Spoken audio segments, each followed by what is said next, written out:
Hello and welcome to the Golf Course Lawn Show. My name is Ron Henry and I'm here to help answer your lawn care questions. Now, if this is the first time you're joining us, welcome. Super happy to have you here.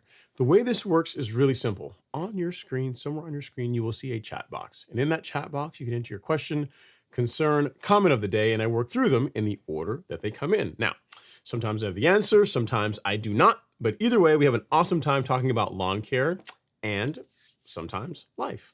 So guys, another Sunday edition of the Golf Course Lawn Show. You guys seemed to enjoy it last week, so got through with mowing and some other work that I had to get done. So I figured I'd just pop in here for a little bit. We'll see how long the show goes for, but figured I would come and hang out with you guys and see what questions you have, if any, about your lawn, about issues that you may have in your lawn and your plans for this fall. As always, we're coming to you guys live on YouTube as our primary platform, but you can also watch the show on Instagram, Twitter, and Facebook, Meta. So whichever way works best for you, you can feel free to be part of it. And again, if you feel like supporting the channel directly, we have a Cash App link that you can feel free to use, and that way you can become a show sponsor. We'll have your name in lights for whatever that means to you. So last week's talking point was around pre-emergent.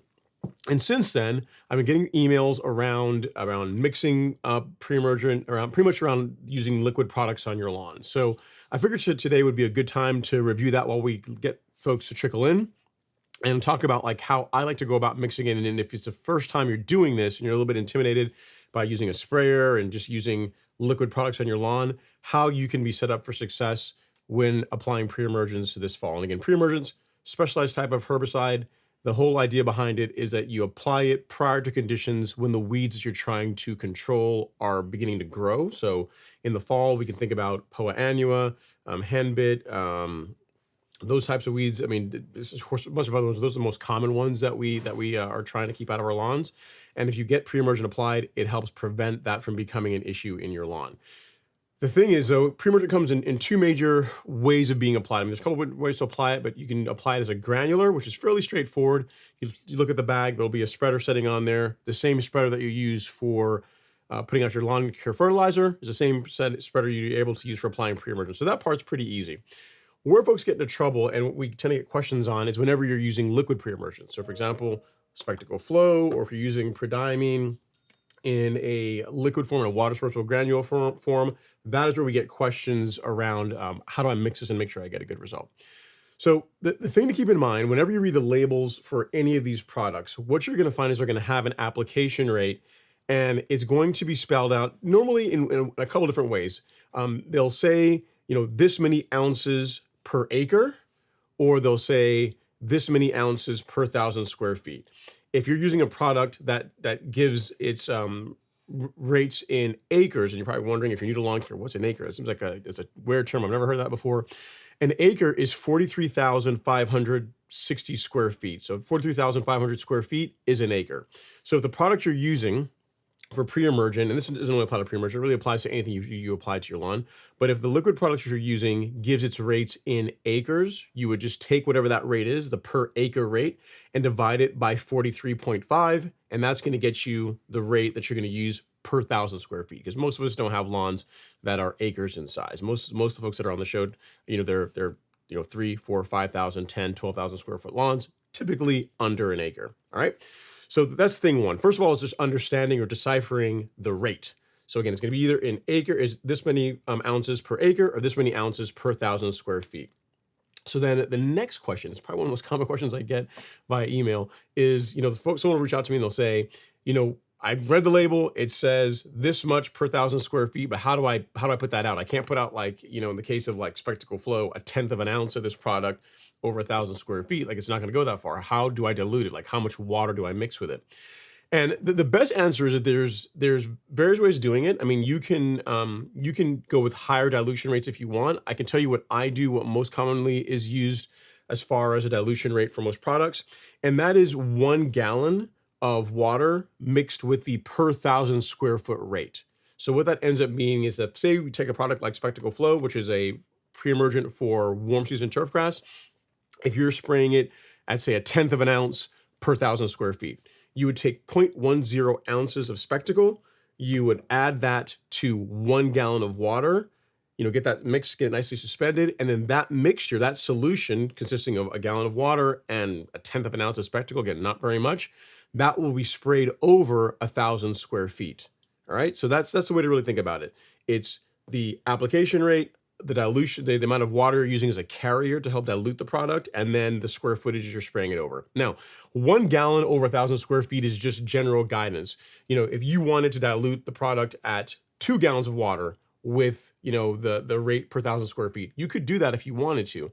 The thing you're going to run into, though, is that you're going to get less coverage, right? So if you have, like, say, a 4-gallon sprayer, doing it the way that I typically do it, and most folks will recommend, is going to cover 4,000 square feet. So 1 gallon per 1,000 square feet. If you decide you're going to go with a higher dilution rate, so say you're going to go 2 gallons over 1,000 square feet, you're only going to get half that. You're going to get 2 gallons or 2,000 square feet of coverage. Now, why would you do that?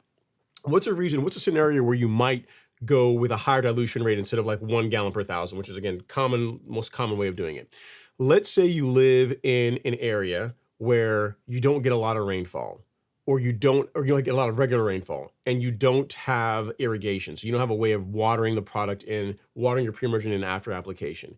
In that case, maybe going with that 2 gallons mixed with the amount of product that's correct for 1,000 square feet might be an option for you. That's when you may want to move towards that. And really, I'd really only reserve that for situations where, one, you don't have irrigation, or you're not going to you don't have regular rainfall where in the part of the country that you live in. You know what I mean? So outside of that, 1 gallon with the per 1,000 square foot rate is really the best way to go, because it balances like your time. Like you get more coverage versus the amount of product you're carrying and putting out. So that's the big thing. I hopefully I've done a decent job of explaining as far as like mixing it.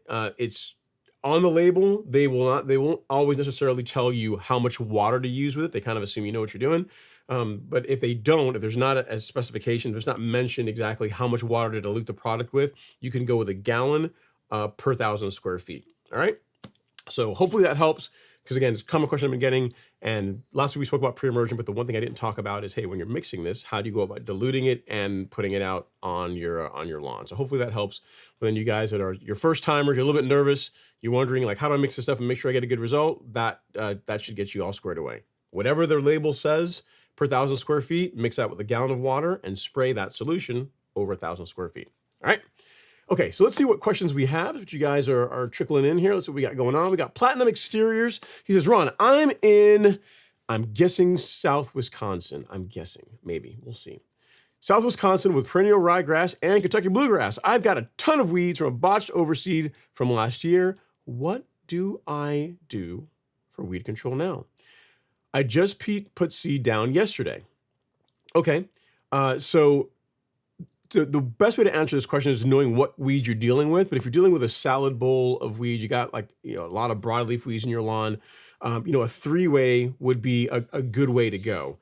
I would have actually preferred if we'd done this, prior to you seeding. But if you only seeded yesterday, the seed that you put out isn't germinating yet. So if you can get out here, here over the next few days and get your post-emergent herbicide out, you should be fine. What you don't want to do, Platinum Exteriors, is go out and spray herbicides on brand new grass. So really on the low end, or on the very aggressive end, a month at a minimum is before I would go out, consider spraying any kind of herbicides, at least any kind of broadcast sprays on a new lawn. You just risk the chance of injuring or killing a grass that's still trying to find its way in the world.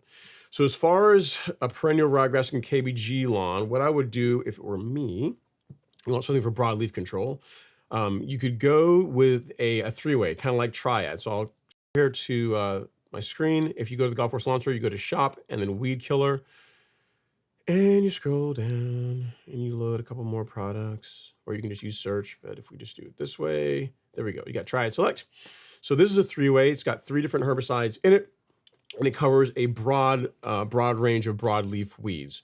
So your common offenders, your dandelions, clovers, weeds that are relatively easy to control. This is a good option. Also not going to break the bank in the process. You can get it in a kit that comes with the herbicide, surfactant, and then spray indicator dye, which kind of gives you a complete solution to be able to make sure you get the best result while also seeing where you're spraying, so you don't under apply or over apply. So this is what I would use for like a lot of broadleaf control.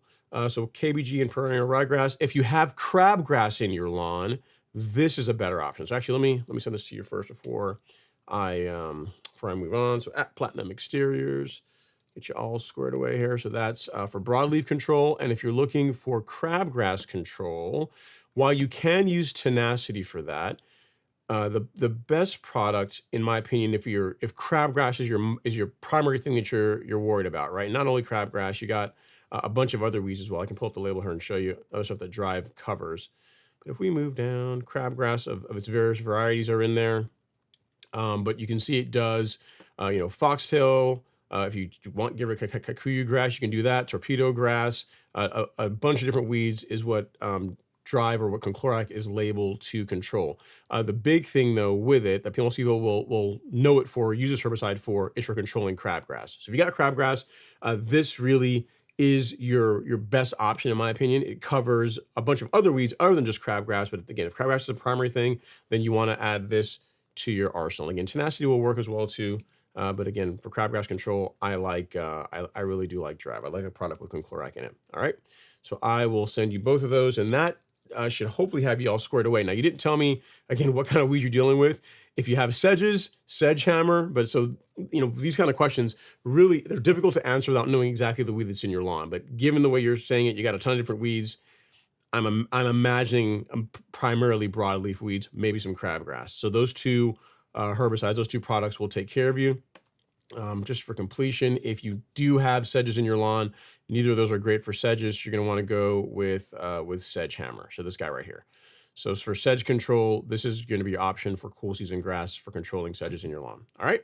So hope that helps. Sorry dealing with that this time of year, but if they're actively growing, you can still take them out. So there's still time to do that as far as getting your lawn in order for this season.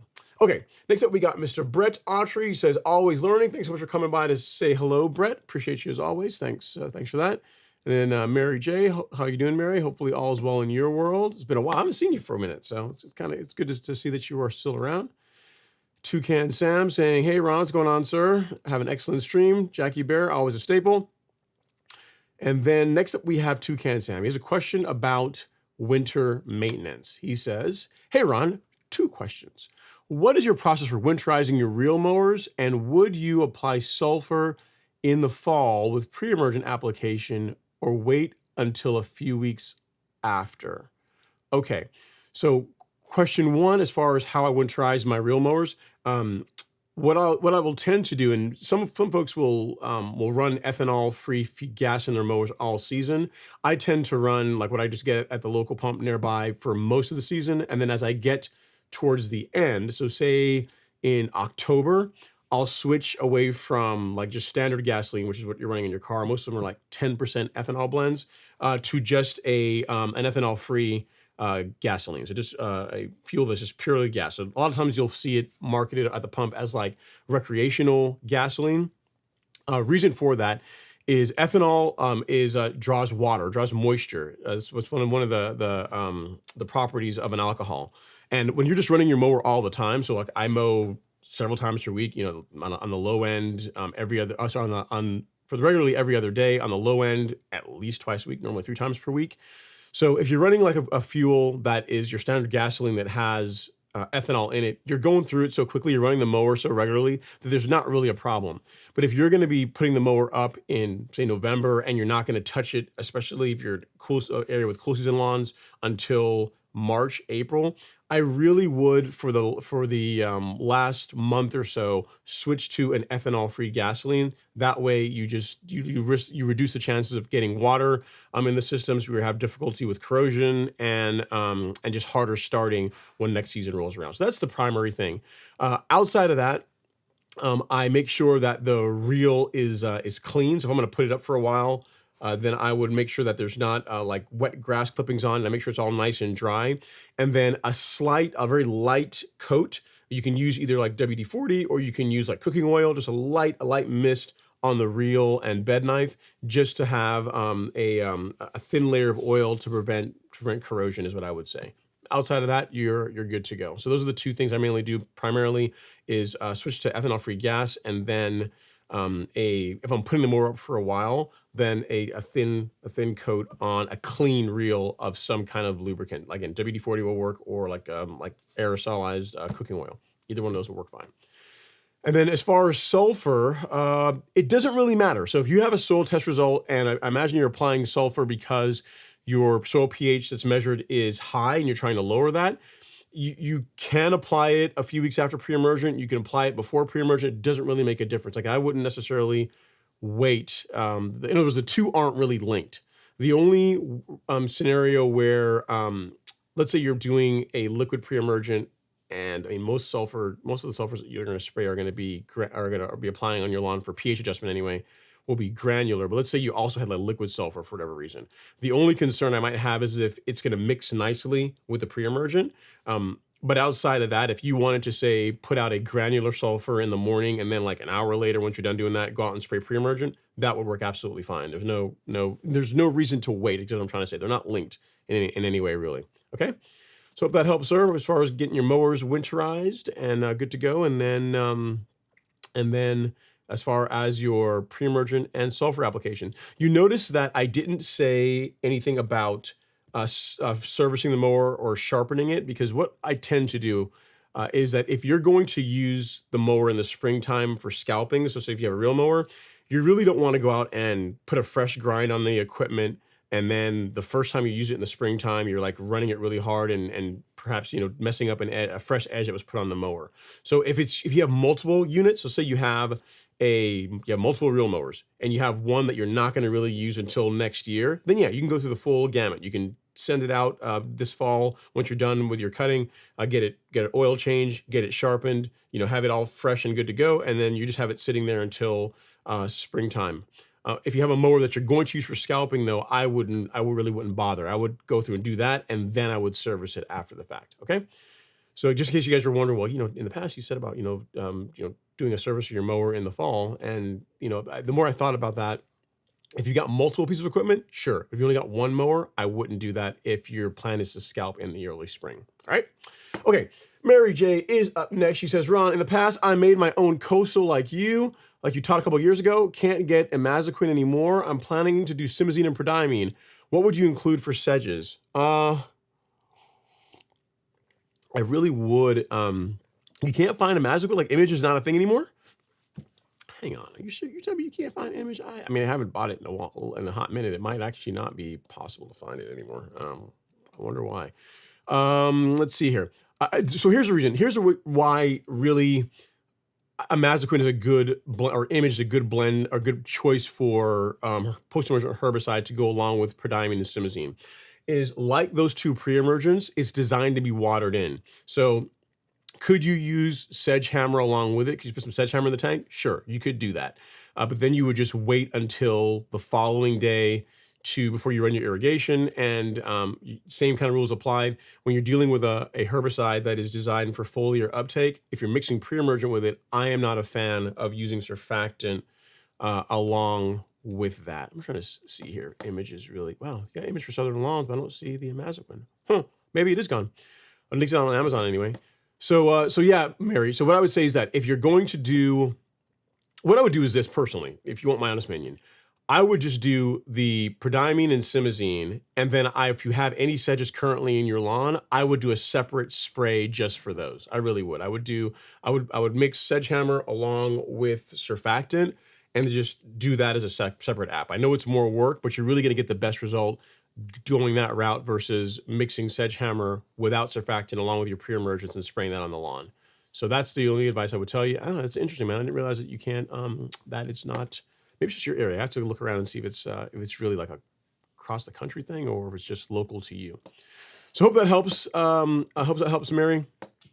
Or you could just go with just Spectacle. That would be an option as well too. But if not, then then you can continue to use what you already have. Again, if you got like a jug of simazine laying around, a jug of prodiamine laying around, I get that you'd want to use it up. So maybe that's what what you're thinking. Okay. Next up is Evan Dionfurio. He says, new to dropping seed or anything on my lawn, but when I used my edge spreader yesterday for the recommended amount, it seemed to spread so thin. Is that how it's supposed to be, or should there be more? Without pictures, without knowing the product you're talking about, impossible to answer. What I would say is, if you're putting out grass seed, most bags, I mean, if there's a spreader setting on that, you could follow that and use that as a general guide. But the same process that you use for determining how to calibrate your spreader for fertilizer, you could do something similar for grass seed. So let's say you're putting out grass seed, and I have no idea what you're using, but let's say the bag says, 3 pounds of grass seed over 1,000 square feet, right?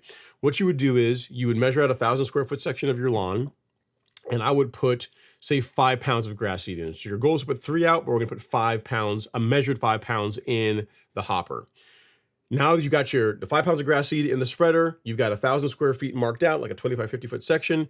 You're going to set it to whatever the bag says or whatever you think the setting should be for your spreader to put out, 3 pounds over 1,000 square feet. And you're going to go out and you're going to walk the lawn. And when you're done covering that 1,000 square foot section, you should have some grass seed left in there. And you'll take what's in there, put it in a bucket, measure it or weigh it, and you should have around 2 pounds, right? Because we put 5 pounds in, our goal is to put 3 pounds out over 1,000. We should have around 2 pounds left. If you don't have anything left, meaning you put it down heavier, then you're going to want to back the spreader setting back down a little bit. So the calibration the setting they recommended for your spreader maybe is a little bit too heavy.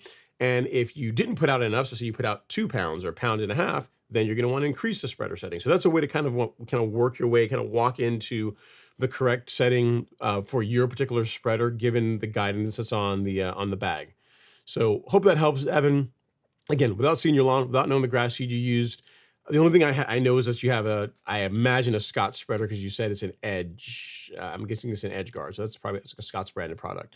So hopefully that helps you as far as figuring out if you're putting out the right amount of product. It's really not difficult to do, and once you figure it out, you're good to go. Just make a note of that. If you're for the rest of your lawn. Say, okay, when I'm putting this grass seed out on my lawn, this particular spreader, the bag says a setting of 5, but on my spreader it needs to be 5.5, and then that's going to be correct for me, right? So hopefully that helps, sir. Again, without seeing your lawn and knowing exactly what you're doing, it's tough to be able to give you a better answer than that. But at least I've given you some guidance that really works for any granular product. Works for pre-emergent, works for fertilizer, works for grass seed, pretty much anything you're going to be putting out with a spreader. That's how you calibrate it to make sure you're putting out the right amount of product over the right amount of square footage. Okay. All right. Mary J says, the image used to really help, but keep carpet grass out. But I've also tried MSM turf for broadleaf. You said perfect. Cool. Glad to hear that's useful, Mary. Next up is Napoleon Conway. I think you're new, Napoleon. I've not seen you before. He says, hello, everyone. What's going on, Napoleon? Hopefully you're doing well. And then next up is Higgy Pop. He says, hey, Ron, I just joined the live stream. Best granular pre-emergent. I have Bermuda grass trying to hold off POA. Thanks. Probably Spectacle in granular form. I think there's a product, I think they call it Spectacle G. That's what I would use. If you're not going to use the liquid version of Spectacle, I mean, now granted, the cost per application of Spectacle G is more expensive than Spectacle Flow. So, I mean, if you're going to use indaziflam, which I think is the active ingredient in Spectacle, you're better off just buying the liquid. But if you don't want to use Spectacle G, then your choice. Prodiamine or Dimension or dithiopyr work well. I find that prodiamine tends to last a little bit longer, at least to me. So you could use a granular prodiamine. You could do that this upcoming weekend, and then again in early December you could do another one. So I know you're local to this area, you're not that far from me. So we're you know how our winters are here in Georgia. We don't really have like a crazy cold winter or like where the ground gets frozen or anything like that. So if you wanted to do an app this upcoming weekend, and then, or say early September, and then another app in December of prodiamine, that would that's gonna work okay.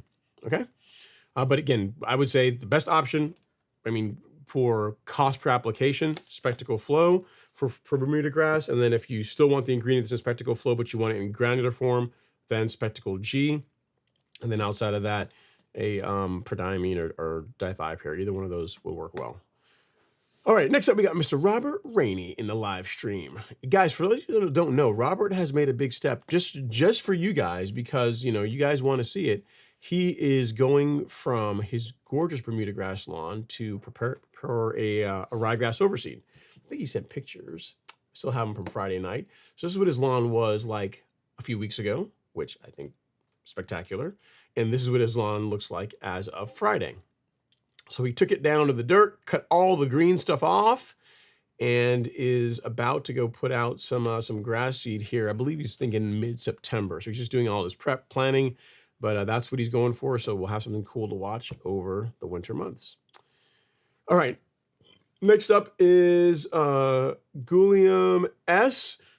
He says, I am new to lawn care and want to do a full renovation this fall. I am in New Jersey and wanted to know if I could use vinegar to kill my lawn and reseed, or do I need to use glyphosate? I would use glyphosate, Gilliam, instead of vinegar.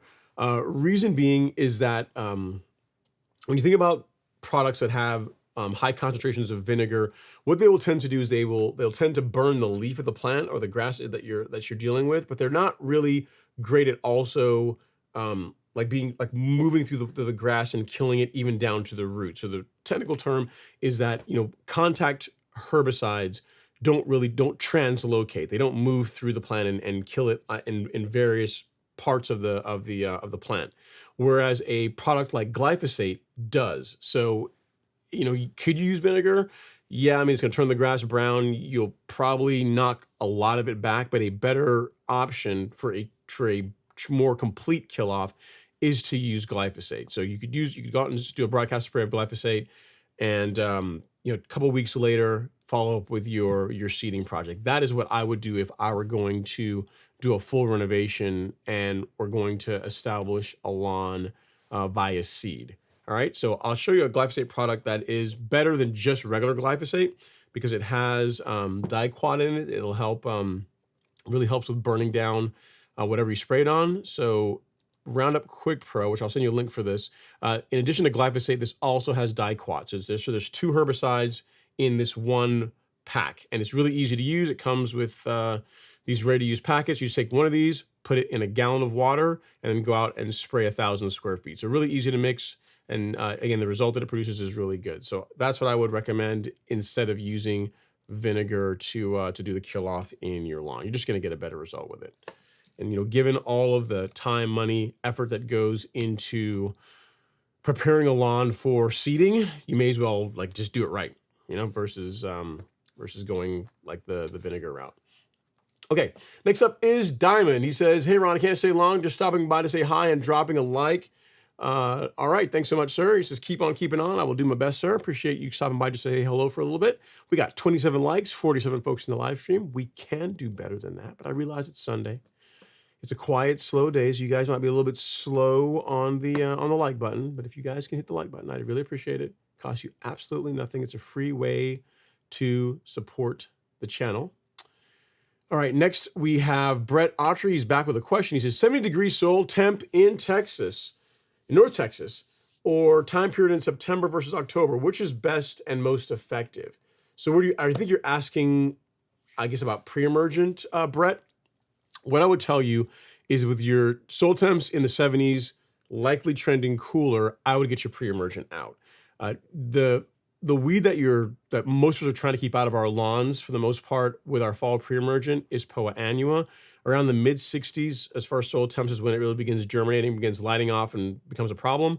And the rule with pre-emergent, kind of as the name implies, you need to have it applied and in the soil. So in the soil and activated, watered in prior to the weed emerging. So a little bit early when it comes to pre-emergent is always going to be better than a bit late. So I would not personally wait until October to get your pre-emergent out, especially if you're using a quality pre-emergent, like a high-end product like Spectacle Flow. There's just really no need to wait. You could do an app, here in within the next couple of weeks. So, the first week or so of September, get that done. And then if you want to do a follow-up app a few months down the road to kind of to extend that coverage into the springtime, that would be fine too. It never fails that every spring, as I'm doing this show, someone will come into the live stream. They'll be like, "Hey man, I did pre-emergent. I wanted to wait to really time it and get it as good as I could get it. So I waited till late October to get it out. And I've got some Poa annua in my lawn I'm fighting." I'm like, "Well, why didn't I just get it out earlier?" There's no reason. There's really, if you think about the worst of two outcomes, right?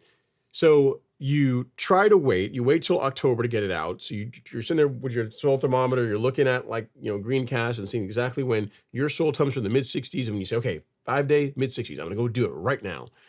By then, likely you already still have some Poa germinating and growing in your lawn.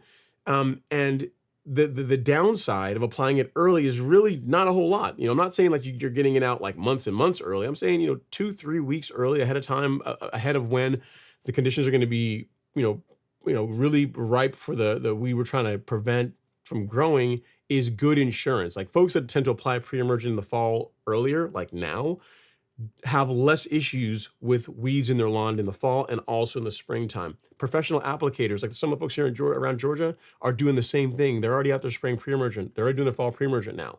So if it were me, Brett, I would get it out within the next couple of weeks. You can do what you want. I'm just going to tell you though that the juice is not worth the squeeze, in my opinion, as far as waiting until well into October to get your pre-emergent out. You're already in the 70s going cooler.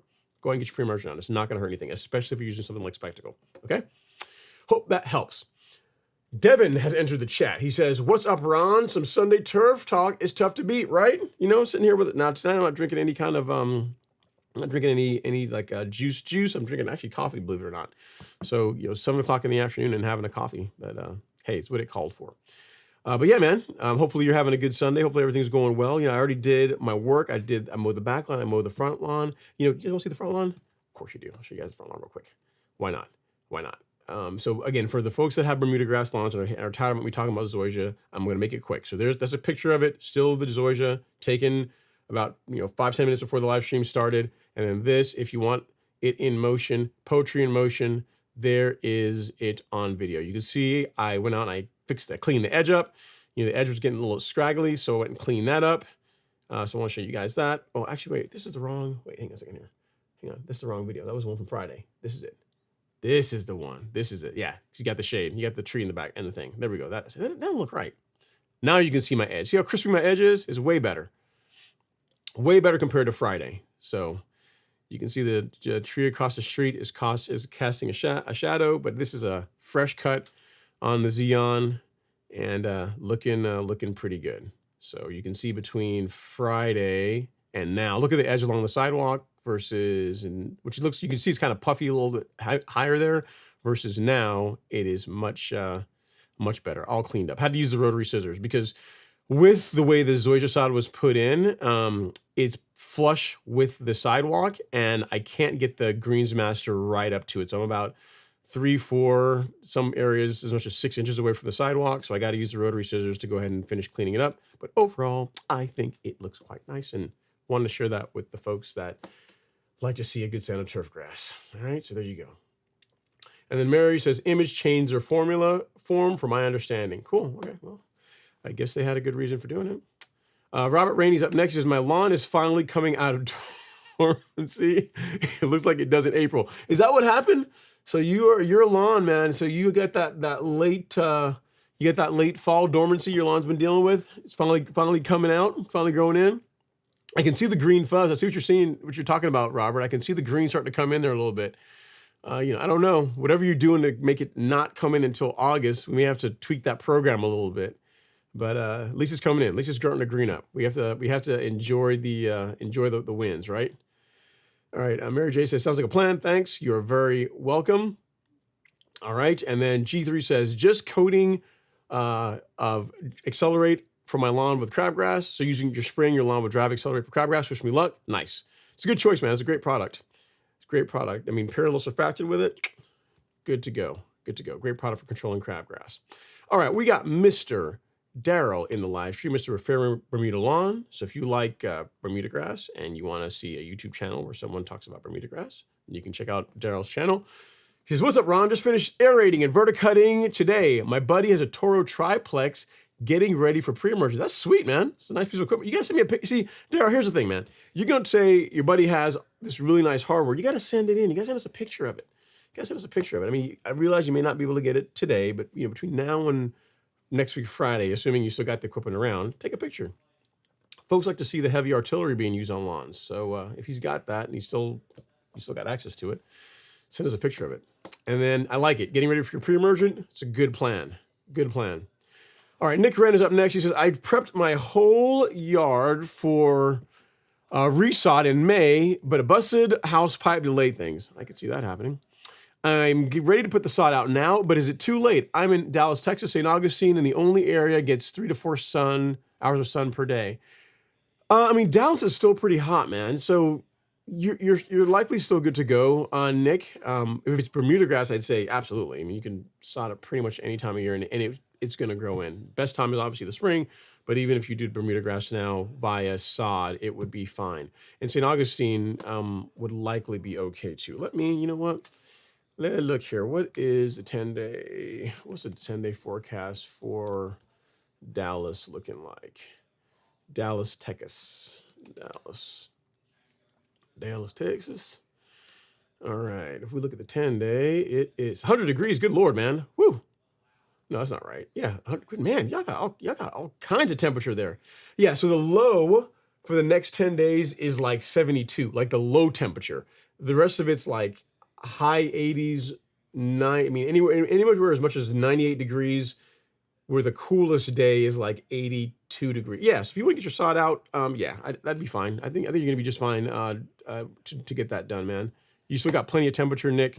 The sunlight, I don't know, the sunlight issue.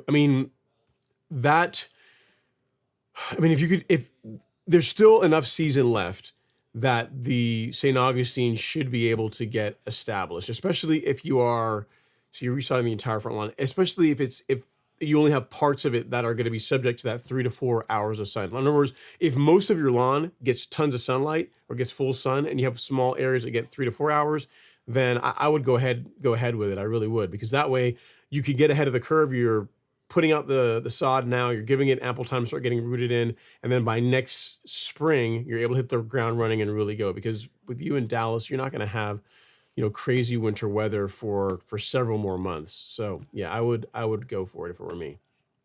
Okay, next up is Mr. Napoleon Conway. He says, I've been following you for a while and using your advice with much success on 5-month-old Celebration Bermuda and 4-month-old Xeon Zoysia. Very cool. Glad to hear that. What herbicide to use to blanket spray if recommended? So first of all, Napoleon, glad that the content has been useful.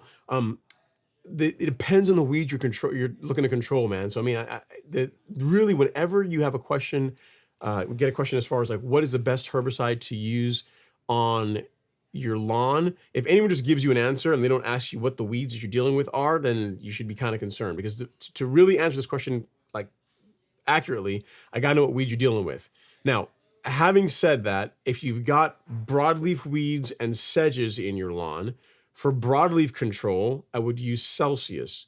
It's a great herbicide, controls, I think per the label, it's like over 150 weeds, and it doesn't have temperature restrictions. So as far as a very effective herbicide that is going to be gentle for your lawn, really can't beat Celsius. I've already sprayed Celsius a couple of times, doing some spot spray in my around the border of my zoysia when I'm trying to clean up some spurge, and it's worked great. The zoysia has not really had any discoloration from it, and the spurge is burnt to a crisp, exactly what you would want.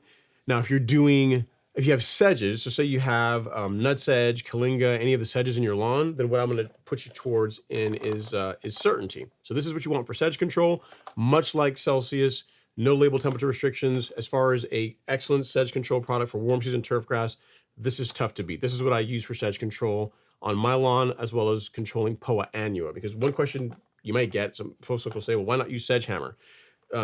Sedgehammer, also a good product, but the thing with Certainty that Sedgehammer does not do is that this will also control Poa, whereas Sedgehammer will not. So if you got a warm season lawn, congratulations, you won the lottery. As far as controlling Poa annua, you can do that for not like crazy amounts of money, and Certainty is a great option for that. So I say all that to say that if you got broadleafs in your lawn, you got sedges in your lawn, then and you've got Bermuda and Zoysia, what I would put you towards is, again, Celsius for broadleaf, Certainty for sedges.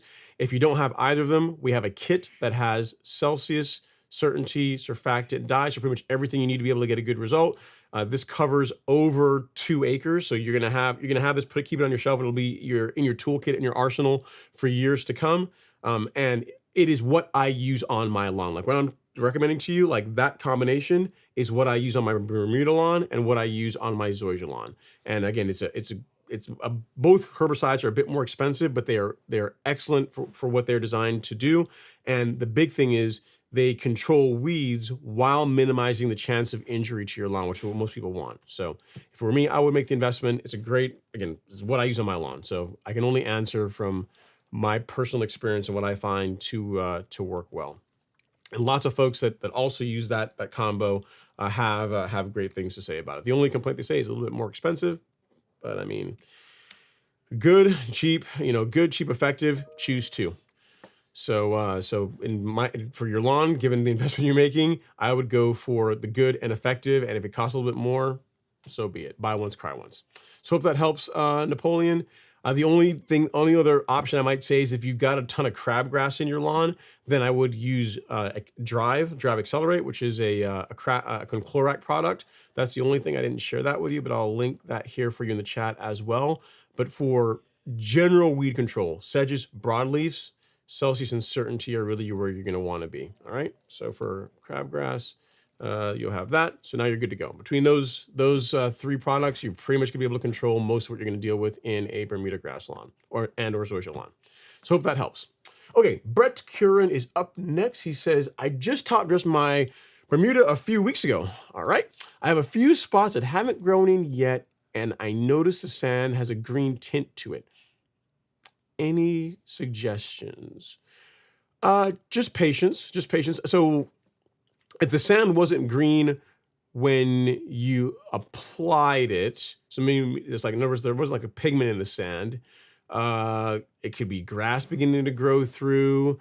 It could be overwatering, where you're starting to see maybe a little bit of algae. That could be that in extreme cases. But what I would say, Brett, for the most part, is just going to be just patience. just patience, just time. So if you can mow your lawn without getting into the sand, this is assuming you're using a real mower. If you can do that, then I would mow. Like, mowing is the thing that's going to help encourage growth. And it's going to help those areas where you had to top dress a little bit heavier to fill in that much faster. So that's what I would tell you. I wouldn't, that'd be the big thing. I mean, whatever your nutrient program currently is, so if you're fertilizing with granular once a month, and maybe you're doing spoon feeding like what we recommend every couple of weeks, I would keep up with that. I would not get out there and throw a heavier application of nitrogen at the lawn. I wouldn't do anything really out of the ordinary of what you've been using so far to feed the lawn. The only thing I would do is increase your mowing, because that's going to help stimulate growth. I mean, if you guys have been following the channel, like this lawn, again, Bermuda people that hate zoysia, avert your eyes, because it's going to be on here for a little bit. There's a good talking point. This lawn on September 2nd will be 5 months old. And you wouldn't think that that's a brand new lawn relatively that was installed this season. And the thing that I attribute a lot of why it filled in so quickly wasn't throwing a bunch of nitrogen at it, wasn't anything super special, any kind of secret sauce that you guys don't know about. It was, I started mowing the lawn at the 10-day, when it was 10 days old. Like, literally, as soon as that zoysia was tucked down and I could like just tug on it a little bit and it wasn't moving, said, time to put a mower on it. And even with your top dressing, like that, as soon as you can mow the lawn without your mower getting into the sand, I would do that. That's going to help encourage growth. It's going to help it encourage it to spread, and that's going to help it fill in those bare areas that much faster. So hope that helps, Brett. The green tint could be a lot of things. Just make sure you're not overwatering the lawn is what I would tell you, and just keep mowing it and just give it time. Bermuda, with temperature, mowing, and a good nutrient program, spreads like wildfire. So just patience is the order of the day is what I would tell you. Okay. So hope that helps.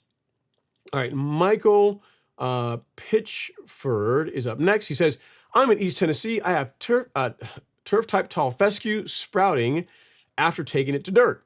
Forgot to put down a pre-emergent. When would be a good time to spread? What product to use? Okay. So you have a cool season lawn, you have turf type tall fescue. So was your lawn already turf type tall fescue, like as an existing lawn, and you scalped it really aggressively and it's growing back despite being scalped? Or did you scalp the lawn, put out grass seed, and this is new, like, brand new turf type tall fescue that's germinating and it's growing? The answer to that question matters, because if it's an existing lawn, meaning it's a lawn you've already had before and you just decided, hey, I'm going to scalp it for whatever reason and take it down to dirt, and the existing grass is recovering, then I wouldn't really have much reservations with putting out pre-emergent, because you've already got like an established root system there. Like, the pre-emergent isn't going to negatively affect the existing fescue's ability to recover.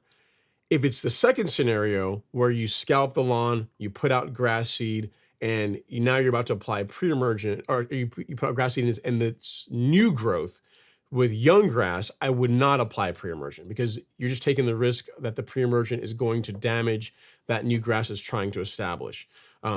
So if it's scenario one where pre-emergent is a go, I would say prodiamine. This is a good choice for a fall pre-emergent. If you can, you do an app now and then another one a few weeks before you expect to have your first frost. So as far as where you can pick that up, if you assume you don't have it already, Michael, if you go to the golf course lawn store, go to shop and then weed killer, and then filter by pre-emergent, then you will find this guy here. So you got prodiamine in water dispersible granules. If you prefer to spray liquid, you can do that. Or if you want a granular, you can go with that. So either one of these options will work well for you. But again, I'm answering that question as far as going forward with applying the pre-emergent, assuming that this is not new grass seed, because with a cool seed lawn especially, you really don't want to go out and put out pre-emergent on a newly seeded lawn. Like, you're going to damage the root system and potentially negatively impact all the hard work you just put into trying to grow a new stand of turf grass. All right, so hope that helped. And okay, so I'm looking here. Yeah, you had irrigation installed and the yard was destroyed and had to redo it. Okay, so if it is, I'll get this up here so folks can see that. So as a follow-up, okay, so so it's the scenario 2 where you pretty much did a complete burn down and you put out grass seed and it's regrowing, then no, I'd avoid it, man. I really would avoid pre-emergent. Now you're gonna have to fight with some weeds over the fall and winter months because of that, but you could just use like post-emergent herbicides once the new grass is established. Like once you're mowing it, once we get really past the 30-day point, if you want to get out there and spot spray areas where you have some weeds in your lawn, that would be okay. But you really want to avoid pre-emergent on a brand new lawn. That's especially if you're growing it from seed. If you're doing it from sod, even then, not a great idea. But I'd have less reservations about that. But from grass seed, absolutely. You really don't want to do pre-emergent on a lawn that you're trying to grow from grass seed. You're just all that work and money you're putting into it. You don't want to have the pre-emergent negatively impact that. Okay. So hope that helps, sir.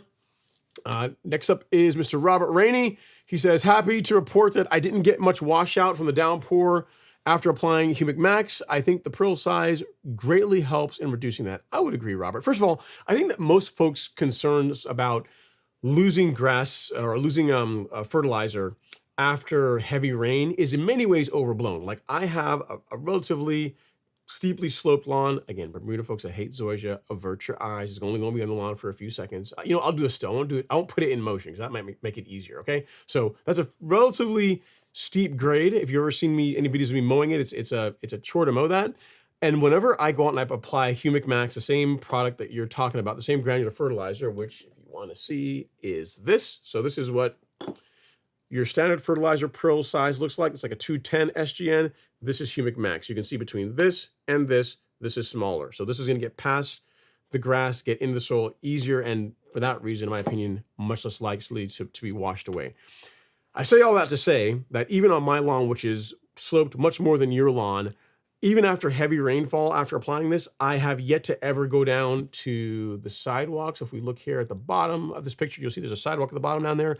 To ever walk down there and see a bunch of fertilizer just kind of caked up or built up at the bottom, I've never seen that. So for most people, the concern about having a bunch of fertilizer wash away after heavy rainfall, again, you're worrying about something that in most cases isn't really going to be a huge issue. But if you're using a fertilizer like Humic Max with a smaller prill size, then even less so, you should be worrying about it. All right. Okay, next up, we have Ryan Strong. Not Ryan Week, but Ryan Strong. He says, I'm taking care of a kid's local soccer field. It is Bermuda, but right now it is left extremely high, probably around 3 inches. As of now, it receives high traffic. Can I cut it down to 1 inch? Yes, but here's what I would tell you, Ryan. You can take it down to 1 inch, but just realize that Bermuda will thrive. It'll do better at lower heights of cut. So in other words, it's going to look better at 1 inch versus 3 inches.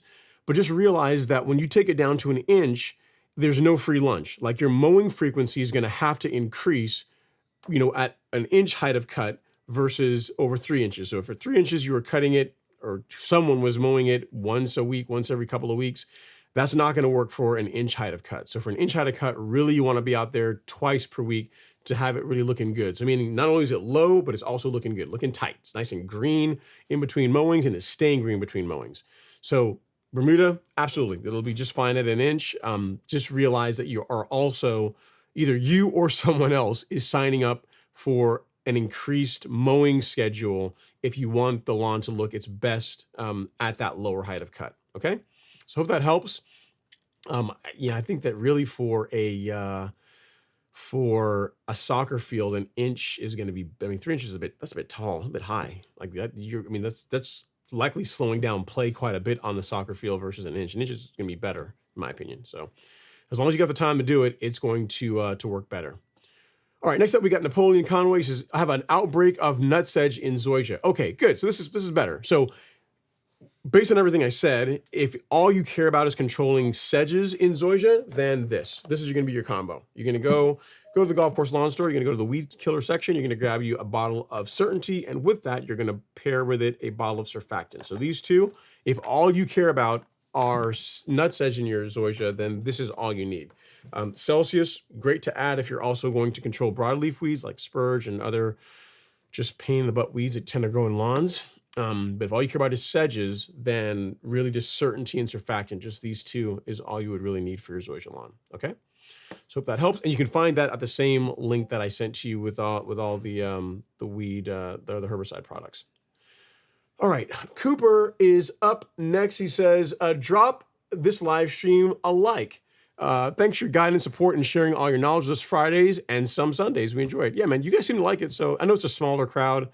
It's it's a little earlier in the day too, and I'm able to do these. So you guys seem to like it. So we'll do it for a while. We'll see. See how it does. See how it does. Okay, next up we have Tony Cooper. He says, how to conquer Dallas grass. Dallas grass. In a residential lawn, a shovel. A shovel. You can use, there are various products that will say suppression on Dallas grass. I mean, Tribute, if you got warm season grass, like Tribute Total is okay on it. It's an expensive way to go after it. Your best bet for residential lawn is just to dig it out, is what I want to tell you, Tony Cooper. Like the product that was really good, really good, like highly effective for controlling Dallas grass, you're not supposed to use on residential lawns anymore. So I mean, you can do a quick search or ask ChatGPT what it is. I'm not gonna say it because I don't want you going out and buying it, because you can still buy it, but you're just not supposed to use, like per the label, you're not supposed to use it on residential lawns. So there's no point even talking about it, since most of the folks that watch this show have residential turf grass, and I'm not trying to encourage you guys to use stuff on that are not on the correct use site. So I'd say a shovel is what I would tell you, Tony. A shovel is going to be your best bet for getting rid of it. All right, John Williams is up next. He says, hey, grass people, show just got in from a double cut. Hope y'all enjoying a nice cold beverage and looking at grass. Well, I'm enjoying a nice warm beverage, drinking some coffee, John. So, John, I got the picture you sent to me, and I'm not sure I know what your lawn looks like now. I'm not sure if this was a before picture. I'm not sure if that's what you sent, because it's hard to say if this is the same. You know what? Actually, I can't. I see the water fountain in the background. Let me see here.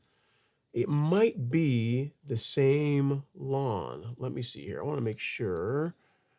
It is the same lawn. That is wild. Okay, so that's what you're trying to show me. Okay, so John Williams, bit of a background. He went from a Tifway 419 lawn, and we will call this Tifway 419 loosely when you say what I'm talking about here. Okay, there's some Tifway in there somewhere, but we're going to loosely say this was a Bermuda grass lawn of the Tifway 419 variety. And he's been corresponding with us over the course of the season. He's been working, back and forth with him and following our program, and he went from kind of a mess of a lawn to celebration. So this is a really cool transformation, man. Thank you for sending this. And you can see it's the same lawn. It's kind of hard to believe that it is, because you can look in the background and see the neighbor's fountain that they had, some kind of lawn ornament they have. Okay, so this is what his lawn looked like before. And heaven help you. You get that tree that was not helping you. And from what we understand, this was Tifway 419 on some level. All right, that's what it was before, and this is that same lawn now. So this was taken, he said, this Friday, and you can tell it's the same lawn because if you look in the background, you see the fountain that's in the lawn that's across the next lawn, the neighboring lawn. I think it's the centipede lawn.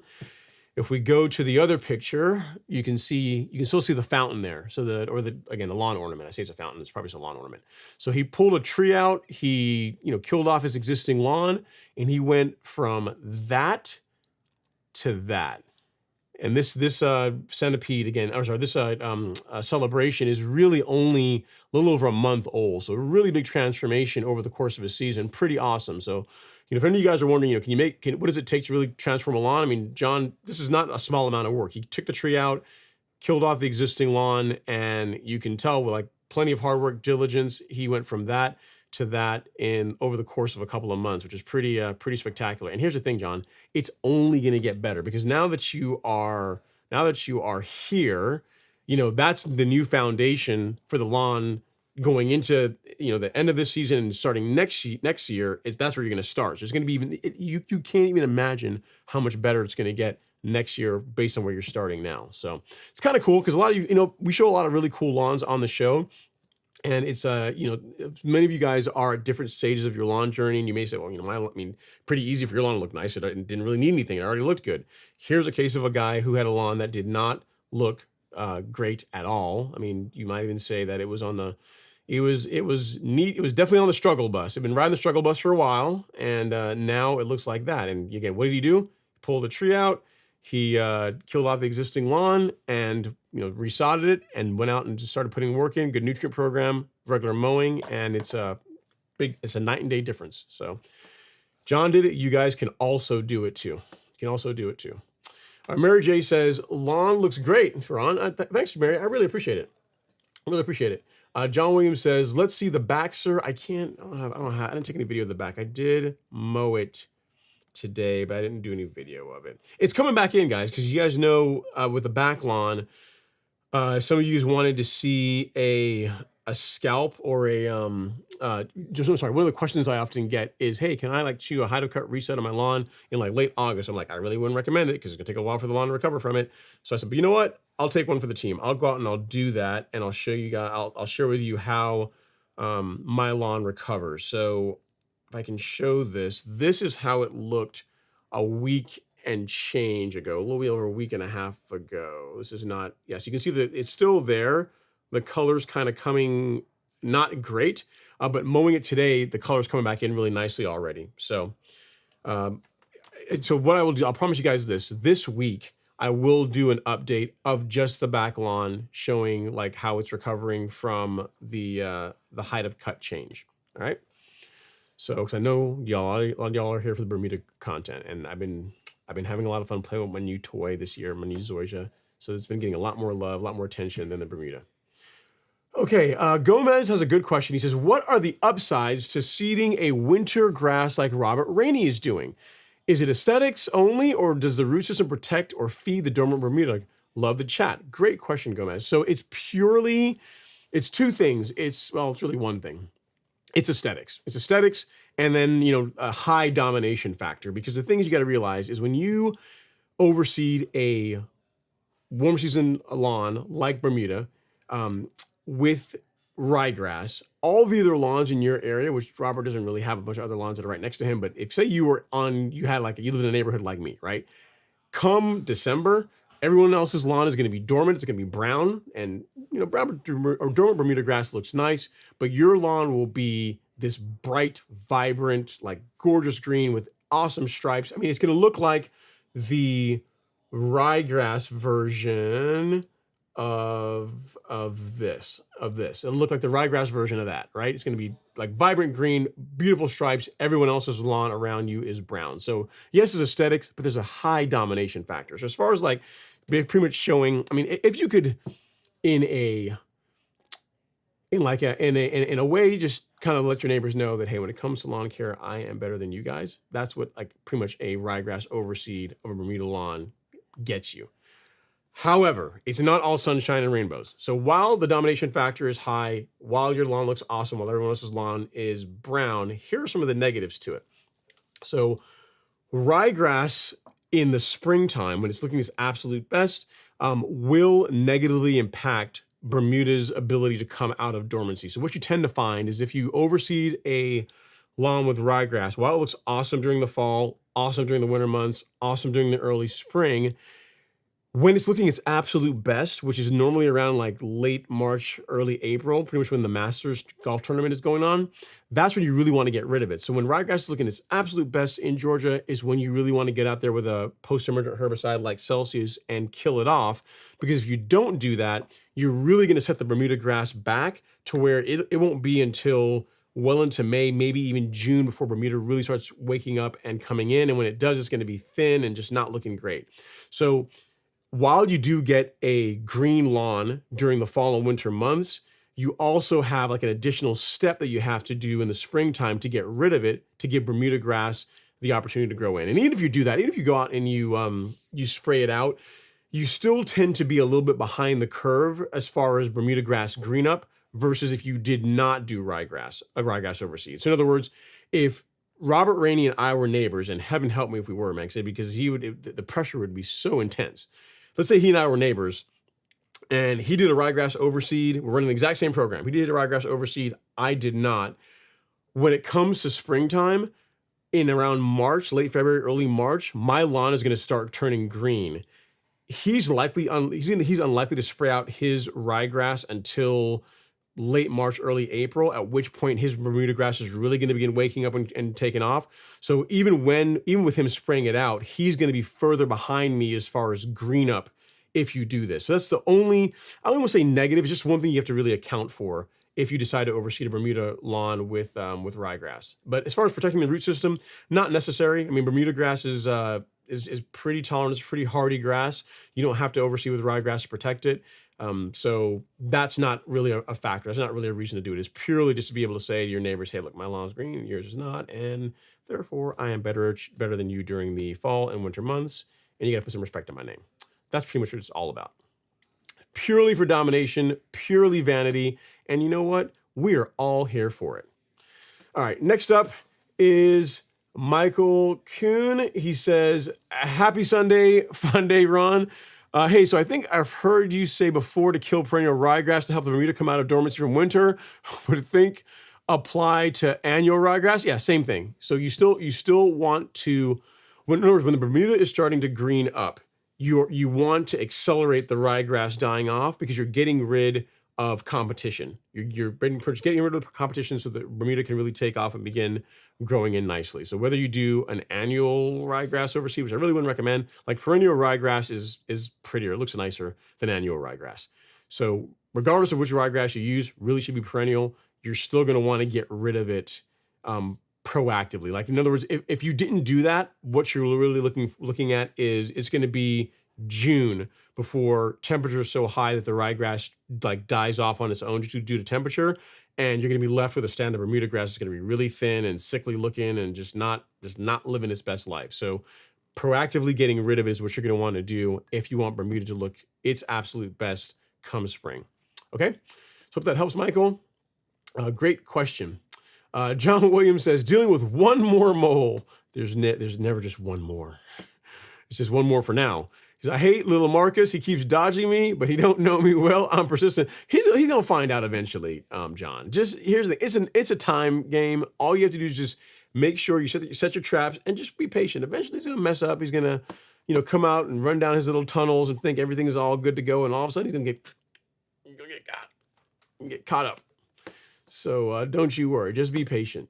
Be patient. The one thing I will tell you is this, and I don't have the evidence to prove that this is exactly why I got it afterwards, but there was a mole that I was tracking for several weeks, and he was kind of like yours. Like he was a high IQ mole.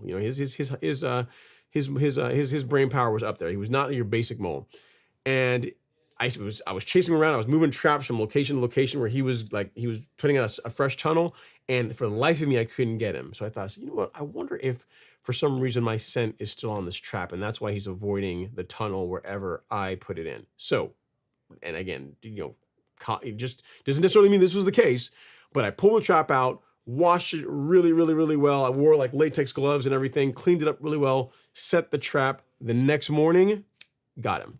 So I can't say that, that was the smoking gun, but if you have been handling the trap, or if it's maybe gotten other moles or whatever, if you haven't cleaned it and reset it in the tunnel, try that. That might be a factor as far as you getting him or her a bit sooner, a bit faster, right, John? That might help you out. Okay, Nick Rand is up. Let's see here. Up next, he has a question about. He says, strictly based on effectiveness, do you think granular or liquid pre-emergent is better? Either one will work well if they are applied at the correct rates. So you're gonna get a good result. The benefit that liquid pre-emergent has over granular cost is one, like the cost per application is less, and then if you're going to mix anything else with it, it's easier to do that with liquid pre-emergent than it is with a granular option. Also, as far as being able to have tighter control over application rate, again, same thing. Liquid easier than granular. So if you have the ability to spray your pre-emergent, it's going to cost you less per application, generally speaking, and you're going to have tighter control over the rate that you're using than you will with a granular option. But as far as effectiveness goes, if they are applied at the correct rates, watered in, they're both going to be effective. You're going to have a good result with either one of them.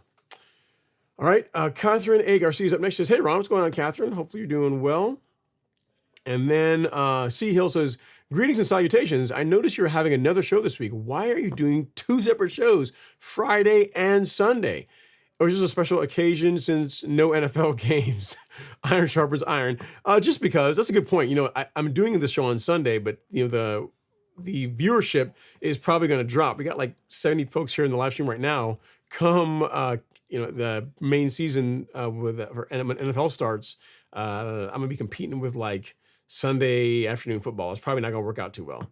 But it's just mainly because some people have liked it. Like I've seen there's been some new folks that normally don't attend on Friday nights that come today. And currently I have the time on Sunday afternoon to do it for an hour or so. So that's the reason why C Hill is not, I'm not saying it's going to be a regular thing. Friday night is really the one that you can, for the most point, unless I got like some other engagement that I can't get out of. That's the one. Friday nights at 7 p.m. Eastern is when I'm going to be doing the live stream. But you guys seem to like it also on Sundays as well. So while I've got the time, I am also stopping in here for a little while as well too.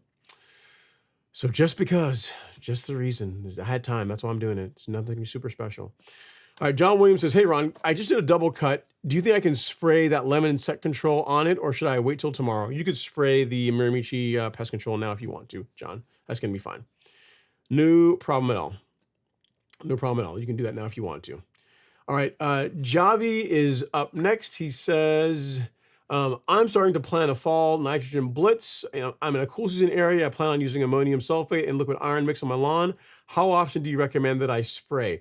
I'm personally not a huge, I'm not a huge fan of the nitrogen blitz, Javi. I'd say this, here's how I would go about that if it were me.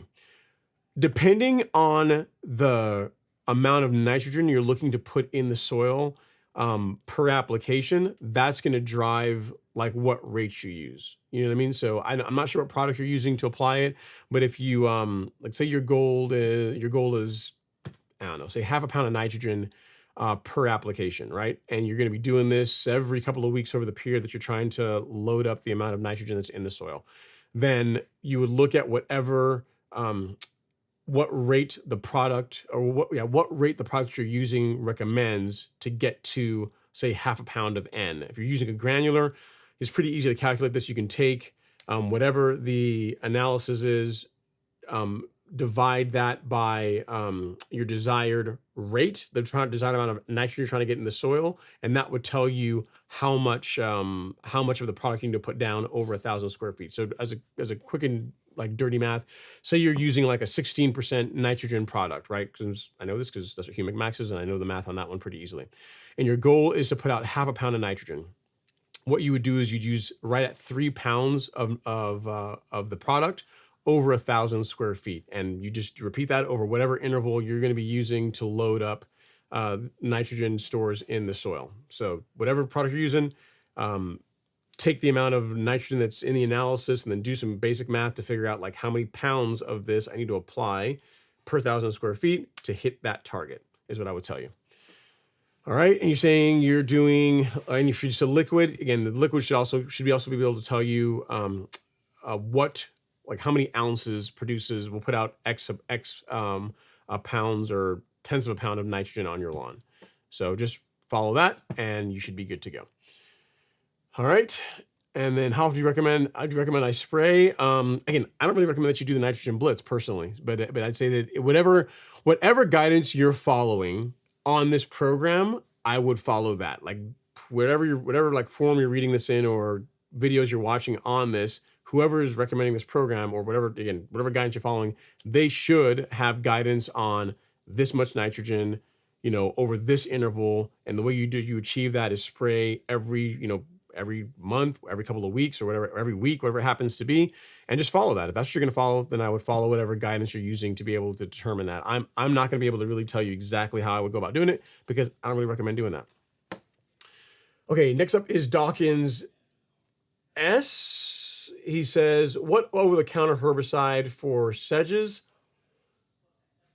I don't know. I mean, Image used to be the thing, but apparently that's not a thing anymore. So I as far as what you can buy at like the big box stores for sedge control, I don't know because I don't shop for herbicides there. I use like all stuff that I'm talking about is what a professional is like the pro grade stuff. If you ordered if you had a True Green or a King Green or Turf Mark or whoever you decide to come out and spray your lawn, and you say, hey, I got sedges in my lawn, but they're going to be spraying one of these. They're going to be spraying Sedgehammer if you got a cool season lawn. They're going to be spraying Certainty if you got a warm season lawn. So as far as over the counter stuff, not going to be a whole lot of help for you because that's not really my my market. I don't really look at what the big box stores carry because in most cases the cost per application is higher than just buying like the premium stuff and just having a lot more of it. And in other words, you save more money over time using a product like Certainty on warm season grass or Sedgehammer on cool season grass versus buying something that's going to be much more highly diluted at an over-the-counter place at big box stores. All right. Okay, Good Man's Journey's up next. He says, Ron, I saw a tuber put down PG Arbor before overseeding. What are your thoughts? Shock, horror. Plant growth regulator before overseeding? Yeah, it's definitely a strategy. It's actually a use case for Primo. If you read the label for, it's not Primo Max, that's Fusilade. Do I have it here? Yeah. If you read the label for Primo, there's a small little blurb in there that talks about using this and pretty much says, yeah, you can use this as part of an overseeding project. It's not going to affect germination rates because pretty much you got to have like actively growing grass for this to be taken up. And the reason why they're doing that, I'm not sure which YouTuber you're watching that's doing it, Good Man's Journey, but the idea behind using Primo as part of an overseeding project is, say you thin out your existing cool season lawn somehow, whether it be through reducing the height of cut, through turf raking, maybe a slight verticut, whatever you're doing, right? And you are trying to give the new grass seed a competitive advantage to germinate and grow in. What you would do is, reduce the height of cut, thin out the existing lawn, and then slow down the growth of your existing grass using a plant growth regulator. That's going to give the new grass seed that's germinating and trying to find its way in the world, just a competitive advantage because you're not going to have the existing lawn having a flusher growth and filling in from being thinned out, and which is going to negatively impact the germination rates of the grass seed that you're putting out for your overseeding. So yes, it is what they're doing is absolutely a strategy. There's nothing wrong with it. It actually makes a whole lot of sense. If your goal is to overseed an existing lawn this time of year and you do the work to thin it out, then using Primo as a way to slow down growth while the grass that the seed that you're overseeding with comes in absolutely makes sense.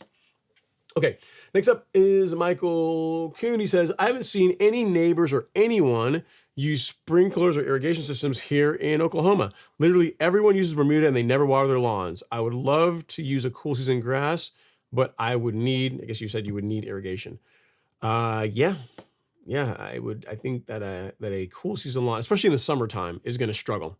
It's going to struggle. Bermuda also would do better with some watering during the summertime months, but being a warm season grass, it will, all you'll find is the color will fade a little bit. Like it won't be as nice, vibrant green like it is in the springtime, but summer temps are not going to kill it. Whereas a cool season lawn, you don't put water on it, you very well will likely lose some of it in over the course of the summer. All right, Tobio says, sup, Ron? Hopefully you're doing well, Toby. Tobio Tenma, hopefully all is well. Thanks for stopping by to say hello. And then Michael Kuhn has a question about irrigation systems. He says, to install a sprinkler system, I might have to do that later, but for now, would Zoysia be a good choice with no irrigation? Either one would be fine. Zoysia or Bermuda would work well. Both Zoysia and Bermuda are relatively drought tolerant. Zoysia has lower fertilization requirements. You don't have to feed it quite as much. Both of them would do well without a whole lot of water.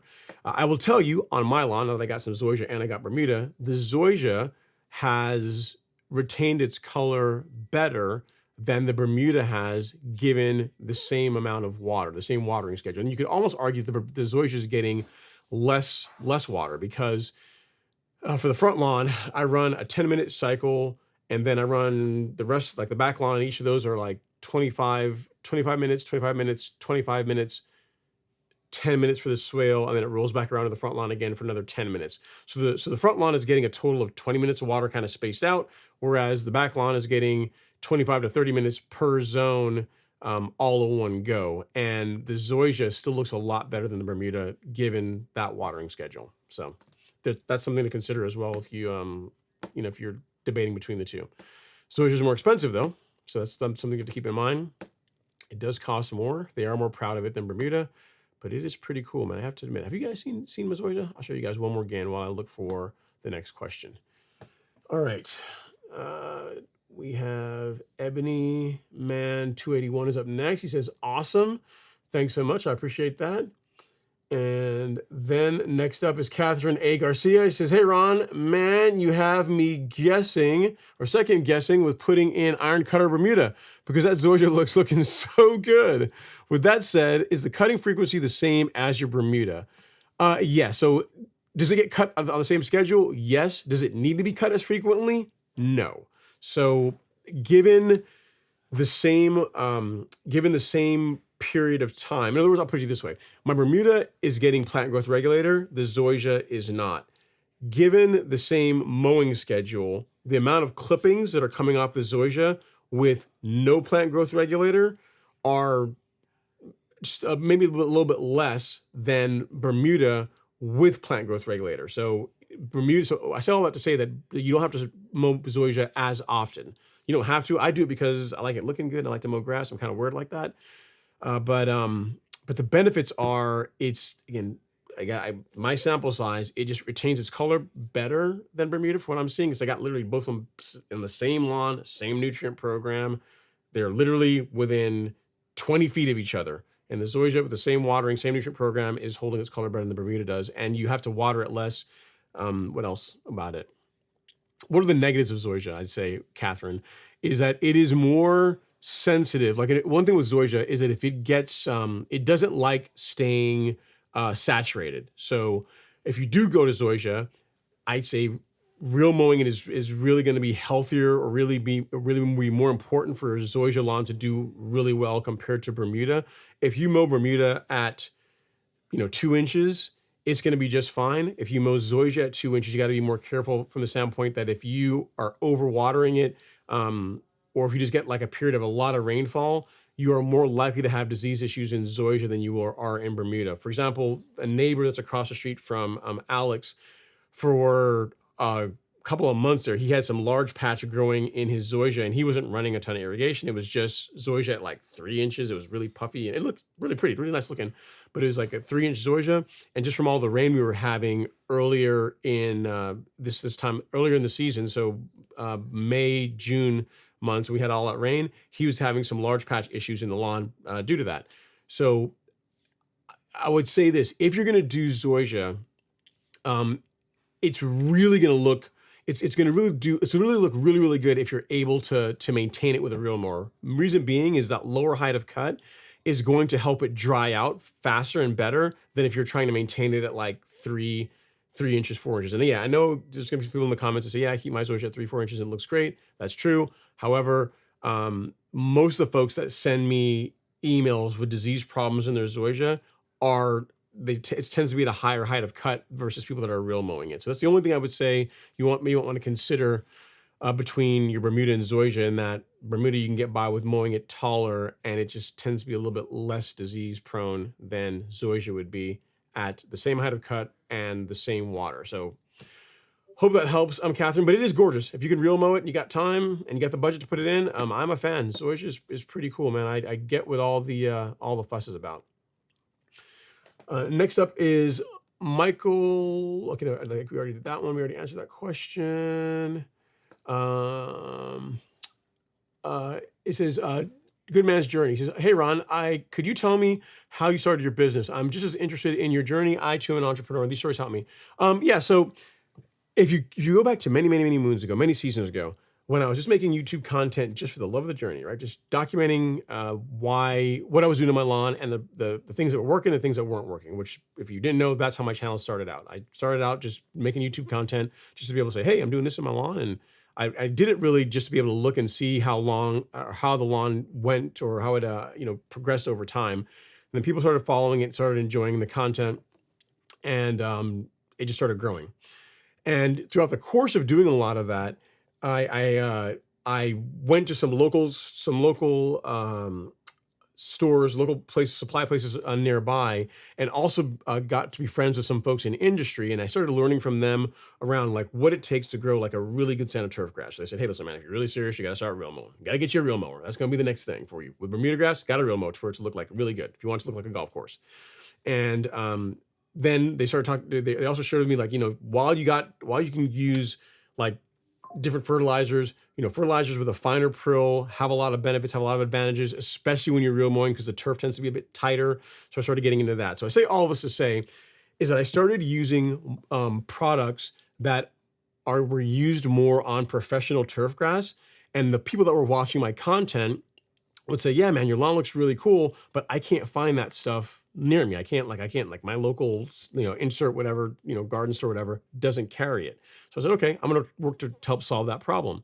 So that's how the golf course lawn store was really born. It was just the same products that I use on my lawn, which is why you see, for the most part, the number of products that we carry really aren't a ton compared to like other online retailers.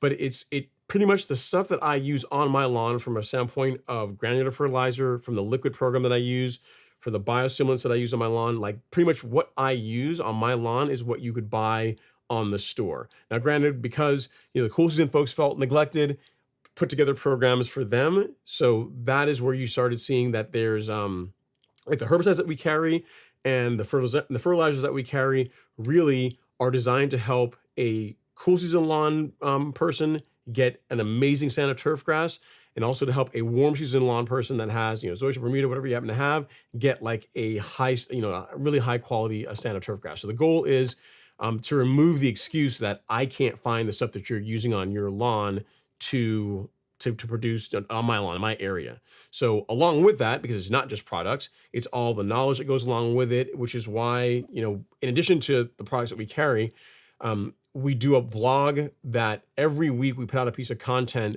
that talks about different challenges that folks have. Like a couple weeks ago, we did one on pre-emergent because it's about pre-emergent time, various insects that cause damage to your lawn. We did a survey that was July we put out that got feedback from folks as far as like what are the challenges that people have in their lawns, and based on that we make content on it. So if you want to know about that, like we did a survey, state of US lawns all across 2025. Over 800 folks replied to this. So we did a sampling of folks that were customers of the golf course lawn store and people that had never heard about us. We hired an agency to go out and just do a sampling of people that had lawns and answered the same questionnaire. And based on that, we got like a bunch of data as far as like what are the things that most people care about, and that's where this comes from. So it's not just only. We don't only look to be just a place you can go out and just buy products, because you can do that anywhere, right? There's tons of places online where you can buy a lot of the products we sell. Some things that we carry are bespoke to us or unique to us. But for the most part, what we tend to do is to bridge the gap between just going and buying, a ball of certainty, along with pairing that with the knowledge that goes along with when would you use this? Like, what is this really good for? What when you not use it? What are some tips and tricks to get the best results when using this? So the goal is that really a person should be able to come here, identify what's going on in their lawn, like a weed that they're dealing with, or an insect problem they're dealing with, or a disease problem they're dealing with, and get guidance, whether you buy it from us or you buy it somewhere else, get guidance on a methodical approach to solve that problem. That's what we're really about. Like the products are a portion to help support the knowledge that's in the live streams, that's in the YouTube content, that's in the in the blog content. So that's what I would tell you. So if I can give you any piece of advice is just it's easy just to go and sell something, whether it be online or in person. If you want to have a unique proposition, like try and put together a unique solution, like a complete solution to where a person can come to you and they will, for whatever money they're paying you, they get the problem solved, because they don't want to go out and buy something here and they have to go somewhere else to try and figure out how to use it. That's a pain. Like people will convenience and having a complete solution is really what you should aim for in whatever you happen to do. I don't know what your business is, but that's if I can give you a piece of advice, that's what I would tell you. Like, make sure it's a complete program. Don't just just sling products online. I mean, you can do that, but I mean, everyone does that, right? You got to have something that's unique to you. All right, next up is TG Taft, I'm not sure what this is. He says, best low cost per diamine. I shop at and I enjoy buying in sale, but oof, is there a big box store of decent stuff?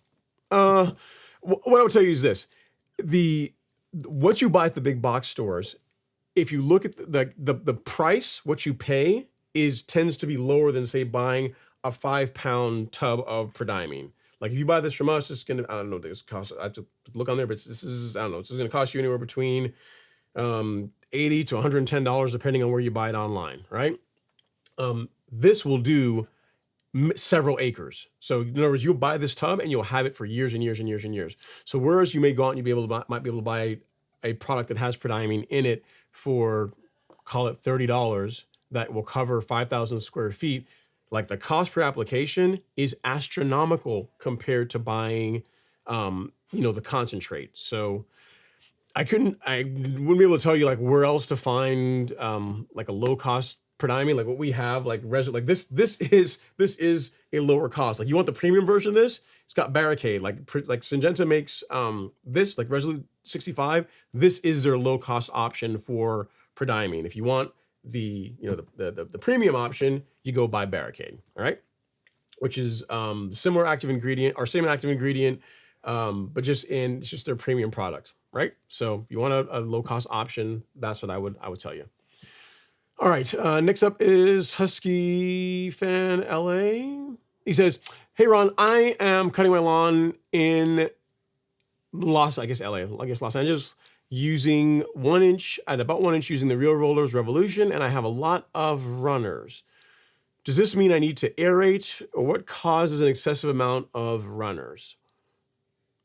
I mean, like if you're real mowing a lawn, like the runners or the stolons, the surface runners, the surface shoots, like the lateral shoots that you're getting, are a good thing. That's how the lawn is going to spread. So I don't have a picture of what you're dealing with, but I mean, like if a Bermuda lawn that is real mowed is going to be encouraged to spread laterally, like it's supposed to do that. So it's doing what it's supposed to do, I guess is what I'm trying to tell you. And like an excessive amount, I don't know what excessive amount really means. What I'd say is this: if you have what you deem to be an excessive amount of runners of lateral growth and it's causing issues, what you can do is verticut. You can verticut or scalp to thin the lawn out. But Bermuda, by design, like it's a characteristic of the grass that it spreads like a couple different ways. It spreads via rhizomes, via like shoots that are underneath below ground, and it spreads via stolons, which is what you're referring to as runners that spread above ground. So, and that's one of the benefits of it, right? Like it recovers from injury faster, it spreads faster, like it does all. That's like a benefit, or it's actually a benefit of Bermuda grass. So it's working the way it's supposed to, is what I would tell you. Okay, Robert Rainey is up next. He says, there it is. The backyard is being treated like a redheaded stepchild. Don't be like that, man. That's not nice. That's not nice. We like the back lawn. Don't treat it like a redheaded stepchild. All right, John Williams says, yeah, I followed all your advice, sir, and man, I'm loving life again. I appreciate all you do. Test kits, FERT, the yellow bag, insect control, fungus prevention. Ron, I'm good. Really, really cool. Really cool, John. I'm glad to hear that. And following the guidance, like our schedule, which we get tons of like free content on the store. Help John take his lawn from that, which again, it's a lawn. I mean, it's definitely on the struggle bus, to that over the course of a couple of months. So pretty awesome. Really like it. Great work, John. And I'm glad that it's, that everything has been helpful for you. And then John says, I use the off season to service my Revolution 20, take it to Atlanta, pH adjustments, and the rest. Saltwater fish tank. Ron, no, I'm not doing a saltwater fish tank. It's not going to happen. I don't need another hobby. I don't. I do martial arts and grass. That's plenty. That's plenty. I don't need anything else. I don't need, plus a fish tank. I mean, it's just, it's too much work. It's also expensive to do. And Alex has a fish tank. Like seeing everything he has to do, where you gotta change the water out, and it just seems like a lot of work. And it's honestly, the real answer is it's just not something I'm really interested in. That's like, I would take up golf again, or like raiding in World of Warcraft before I would take a fish tank. So there's things that are ahead of it. And I'm not saying I'm going to do any of those things, but though there are things that are ahead of me having a saltwater fish tank. Not that there's anything wrong with it, just not my jam. All right, next up we have T-Half says, in an effort to show off my lawn dominance, I'm thinking about getting some moles and releasing them into my neighbor's lawn. Don't do that. That's not cool, man. That is not cool. Don't put, that's not nice. Because you know what's gonna happen? Karma. You're gonna go out and do that, and the mole's gonna be like, neighbor's lawn is not nice, but TJ Half's lawn, this lawn is really nice. They're gonna come back over and they're gonna wreck your lawn. That's what would happen. So don't mess around and get moles and try and insert rodent warfare against your neighbor's lawn. It'll come back on you. All right. Next up is, Gulliam asks, says, any thoughts of using glyphosate? I think you mean glyphosate. I'm using glyphosate to kill my lawn. I'm trying to stay, I'm not sure what glufosinate is. So no, I'm not sure what that is. Trying to stay away from glyphosate since I have vegetable raised beds in the yard. I don't know. I'm not familiar with that. I learn something new every day, so I'll have to research it, I guess, after the live stream. And I don't have any thoughts on it because I have not heard about it until just right now. All right, Gerald Jennings is up next. He says, Ron, I use synthetic fertilizer in the spring and the fall, but organic fertilizer in summer. Do you recommend this route?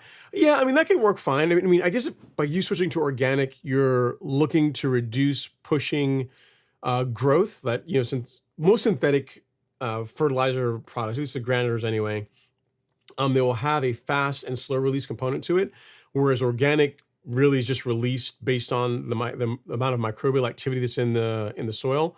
So if you are using, say, a fertilizer that has a higher percentage of fast release fertilizer, something like Humic Max, which is I think it's 65% fast release. So if you were trying to move away from that during the summer, then yeah, you could go to an organic, or you could go to a synthetic, a blended fertilizer that has less fast release in it. So that's an option too. You could do organic, or you could go to something like our 12024 has a higher percentage of slow release nitrogen in it than the 1608. And that's by design because it's a fertilizer that you can use during the summer months if you're not looking to push a bunch of growth. And for the cool season folks that still want to fertilize their lawn during the summer, that's an option for them because they can still feed it, but it's not going to try and push a big flush of growth during a time of the year when you're not really trying to do that on a cool season lawn. So either way will work well, Gerald. Just depends on which way you want to go. All right. So to show you really quickly what I'm talking about, I use Humic Max. I use the 1608 year, pretty much from the time the season's. Well, I'll be accurate. I use a 12024 to start the season, and I use a 12024 to end the season. In between, so between April all the way through this month, September, I use this guy. This is the fertilizer that I run on my lawn between April and September. In March and then in October, I use this. But now if you have a cool season lawn, switching to this during the summer can make a lot of sense because the amount of slow release nitrogen that's in this is there's a higher percentage of slow release nitrogen than what's in Humic Max. So this will push growth, to use the term that's really popular, less so than the 1608 will, mainly because it's got less N in it, and the amount of nitrogen that's in it releases slower than what's in the 1608. Okay, but if you want to do this during the your March, April, May month, and then switch to something like our 444, for an organic option, can absolutely do that too if you want. Either way will work. All right, A-Rod is up next. He says, I had Tiff Tuff in my yard. When do I need to take care of any fertilizer? Whenever it's actively growing is what I would tell you, A-Rod. So you have Tiff Tuff, depending on where you're in the country, normally April through September, your lawn is actively growing, meaning you're regularly mowing it. During that time, you can regularly feed it. If you want some guidance on how we recommend feeding lawns, again, this is, you gotta remember, the approach that I take to lawn care is one that's based on producing the best possible stand of turf grass. So it's not like a fertilize your lawn once every 2-3 months and hope for the best. It's for people that are trying to grow at the top 1% of lawns in their area. So that approach is more along the lines of what someone that is taking care of a professional stand of turf grass would do if they had the budget to do so. So if you go to resources and then blog, and where is that? Under fertilization, so we filter by that.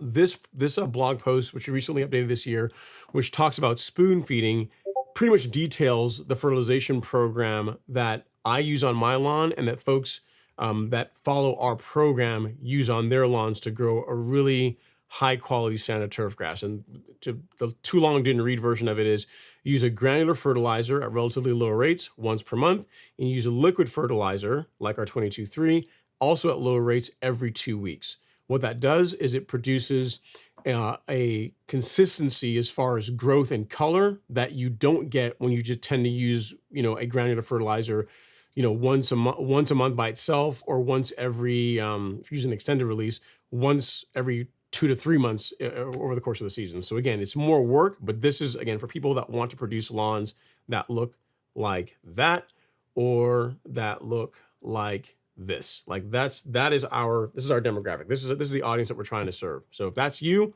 then this spoon feeding blog is gonna be for you. If it's not you, you can read it anyway, and maybe there's some tips and tricks in here that you'll like and take portions of it and use it in your program. Okay. So, but the short answer to your question is, whenever your grass is actively growing, Bermuda anyway, you want to be feeding it. So check this out, A-Rod. This is the blog post on spoon feeding, and I think you'll get some value out of it, because in there we got everything. We give you the rates, we give you everything you need to be able to get a good result using our program. John Williams is up next. Do you ever thought about putting a putting green in your yard? I have for like, I don't know, a millisecond. Never realized how much work it's going to be. And I'd say, nope, not for me. He says, I think that would be so cool in your backyard. Hopefully my spell check doesn't mess this up. Why or why not? Okay, so the reason why no putting green in the back lawn is because if I had a green, I would want to maintain it at a high standard, meaning I would want it to look like a green, like what you would find on a golf course. And to do that, the level of work is another order of magnitude higher than what I'm already doing on my lawn. So with my lawn throughout the growing season, I'm out there mowing it several times per week. With a green, it's not several times per week, it's every day. Like if you want it to look its absolute best, greens are mowed every single day. In addition to being mowed every day, you're gonna be spraying fungicides on them at least once a month.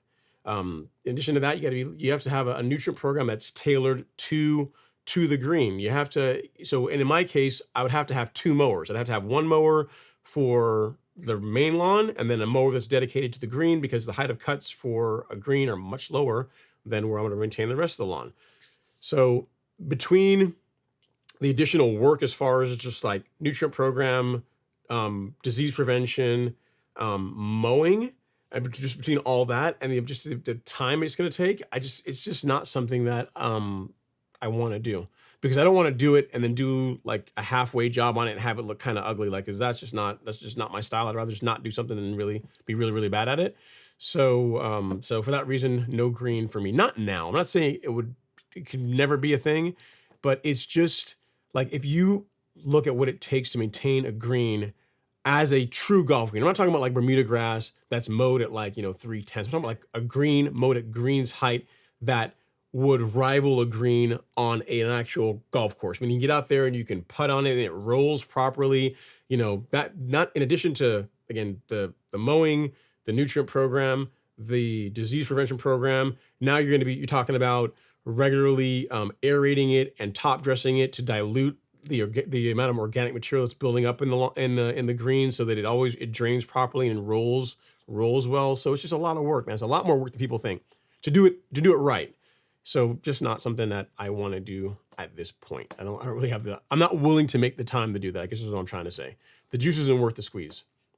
Because even if I did it and you guys see how much work that's involved in it, like most of you guys are gonna be like, yeah, that's crazy. It's not for me. Like you would enjoy me doing it, but you're not gonna do it yourself. So there's not a whole lot of reason to ride that train, in my opinion. All right, Gavin Moore is up next. He says, hey Ron, looking to oversee next weekend. Aeration, seeding turf type tall fescue and a Kentucky bluegrass blend, cool season grass. Have a great show like Sundays. Cool, sounds like a fun plan, Gavin. Enjoy it, have fun with it. The Trilla from Manila has entered the chat. He says, hey Ron, and happy Sunday, everyone. I managed to get out and spray some chamber bitter around the property line and mow before the humidity picked up. Zoysia is looking better than ever. I like it. I like it too, Trilla. Looking good. John Williams is like saying, his Zoysia looks good, but Bermuda in his backyard looks better. I'd say this, for a Bermuda grass lawn, it looks very nice. I'm very proud of it. And for a zoysia lawn, it also looks quite good. I would take either one of them. Um, Next up, John says, nobody does Q&A like you, Ron. I appreciate, sir, like a doctor on call. Well, I appreciate that, John. It really means a lot. Fly Angler Adventure says, how do you feel about the Anderson's products? They make great products. I mean, they make our the fertilizer that we use. Our liquid fertilizer is made by us for the Andersons. Like if you go look here, like I'm not sure it's going to show up, but if we, where's like this product, like our 22-3. I don't do I have an empty jug here? I do. It is, hang on, let me get this off the screen. This is made by us by the Andersons. So you see, so I mean, we had a couple of different companies we could reach out to make the product, and yeah, they were great to work with. You know, it took us over a year to get the formulation exactly how we wanted it, and they've been great to work with. So yeah, big fan of their products. Yeah, I mean, they make good products, and nothing wrong with them. They make quality products. Hence why we worked with them and selected them to make our fertilizer. Okay, we have TG Half is up next. He says, I should mention I have a small yard. I will grab your Resolute. Shelf life on it, multiple years of use. Absolutely. Yep. Yeah, as long as you keep this closed, like keep it nice and tight closed when you're done, you're gonna be good to go. What you could do also, TJ Half, is you could take some of this if you had another bottle, another container, if you don't want to keep opening it, which would really be talking like twice a year, really not that option. You could transfer some of this into a smaller container that you use throughout the year, and just keep this, sealed for the most part. But really, as long as it's kept closed, years and years and years and years. You know what I mean? So you're gonna be fine. Yeah, I've had a bottle of water dispersible prodiamine that was over 5 years old and still works great. So big thing is as long as you keep it closed when you're not using it, so moisture stays out of it, you're gonna be absolutely fine. And if you're looking to get Resolute, I will, unless you found it already, on the Golf Course Lawn Store, I'll link it for you here in the chat. Where is it? There we go, prodiamine. Boom, all right. So here you go at TJ Half. It looks like you're on Instagram. So hopefully that link is clickable for you. But if not, just go to the Golf Course Lawn Store, go to the Pre-Emergent section, and you'll be able to find it there. Okay, let's see. Next up, we have Robert Rainey. He says, probably a born natural at golf. Yeah, you know what? I'm decent at it. You know the thing with golf, Robert, is as far as the thing I like about golf is, and again, kind of like martial arts, kind of like lawn care, is that, as far as a perfect round of golf, maybe you've played a perfect round of golf, but I mean, with golf, there's always something to improve in. And that's what I was really drawn to, and I was playing a lot of it like in the mid 2000s. So you can, like, I've had it where I've played like a perfect hole. I've had it where I've hit, I've flushed my driver. I've hit like a beautiful, I've like visualized a shot, and it came out exactly the way I pictured it. But for the most part, it's a game of like good misses, right? And that is pretty attractive.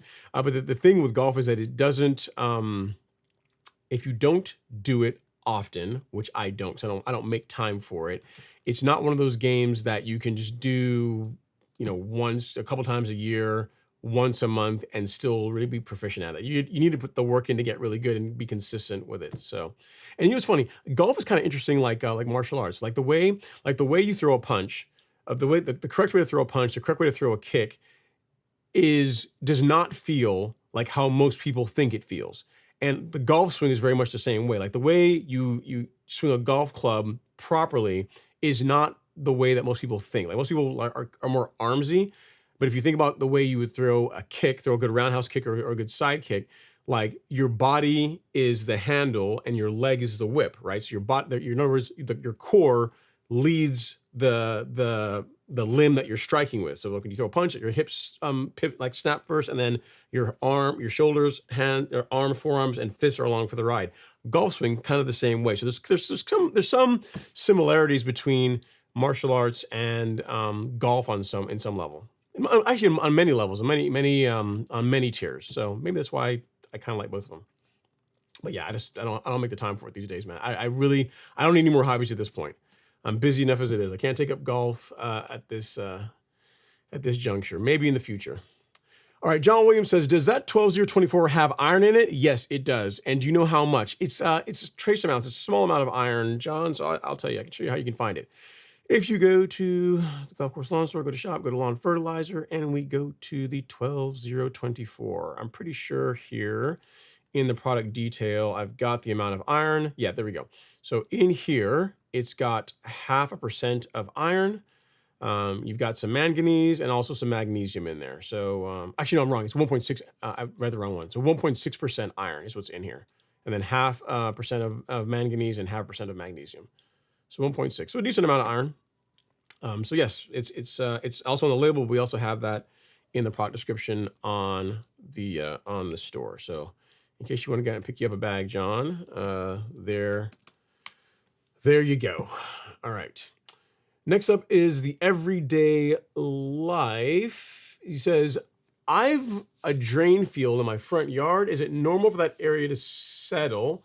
I've tried top dressing, but it still looks like it needs more. In some spots, I've had to apply really thick, and those areas are taking almost 2 months to recover. Okay, so I guess you see, are you saying that you have a low point in the lawn? I would say this. I'm not sure exactly what you're asking in the everyday life. Well, here's what you want. You want the lawn set up or graded or contoured such that the water has somewhere to go, has somewhere to escape. You don't want there to be, whenever it rains, like all the water pools in a section of the lawn and you're just relying on evaporation for it to dry out. Like you're gonna have you're gonna have problems with disease. You're gonna have issues with the lawn not just being thin there.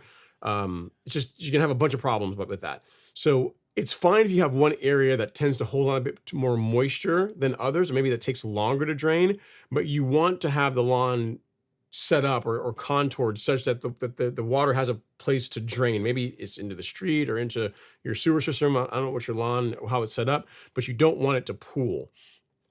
Top dressing will help that. Like top dressing with sand will help improve drainage, but even with that, you don't, if your lawn is like a bowl, you're going to want to fix that. You're either going to want to contour the lawn to where you can channel that water off into the street or somewhere else, or you're going to want to put a catch basin in that low point and then use that to channel water out of the lawn.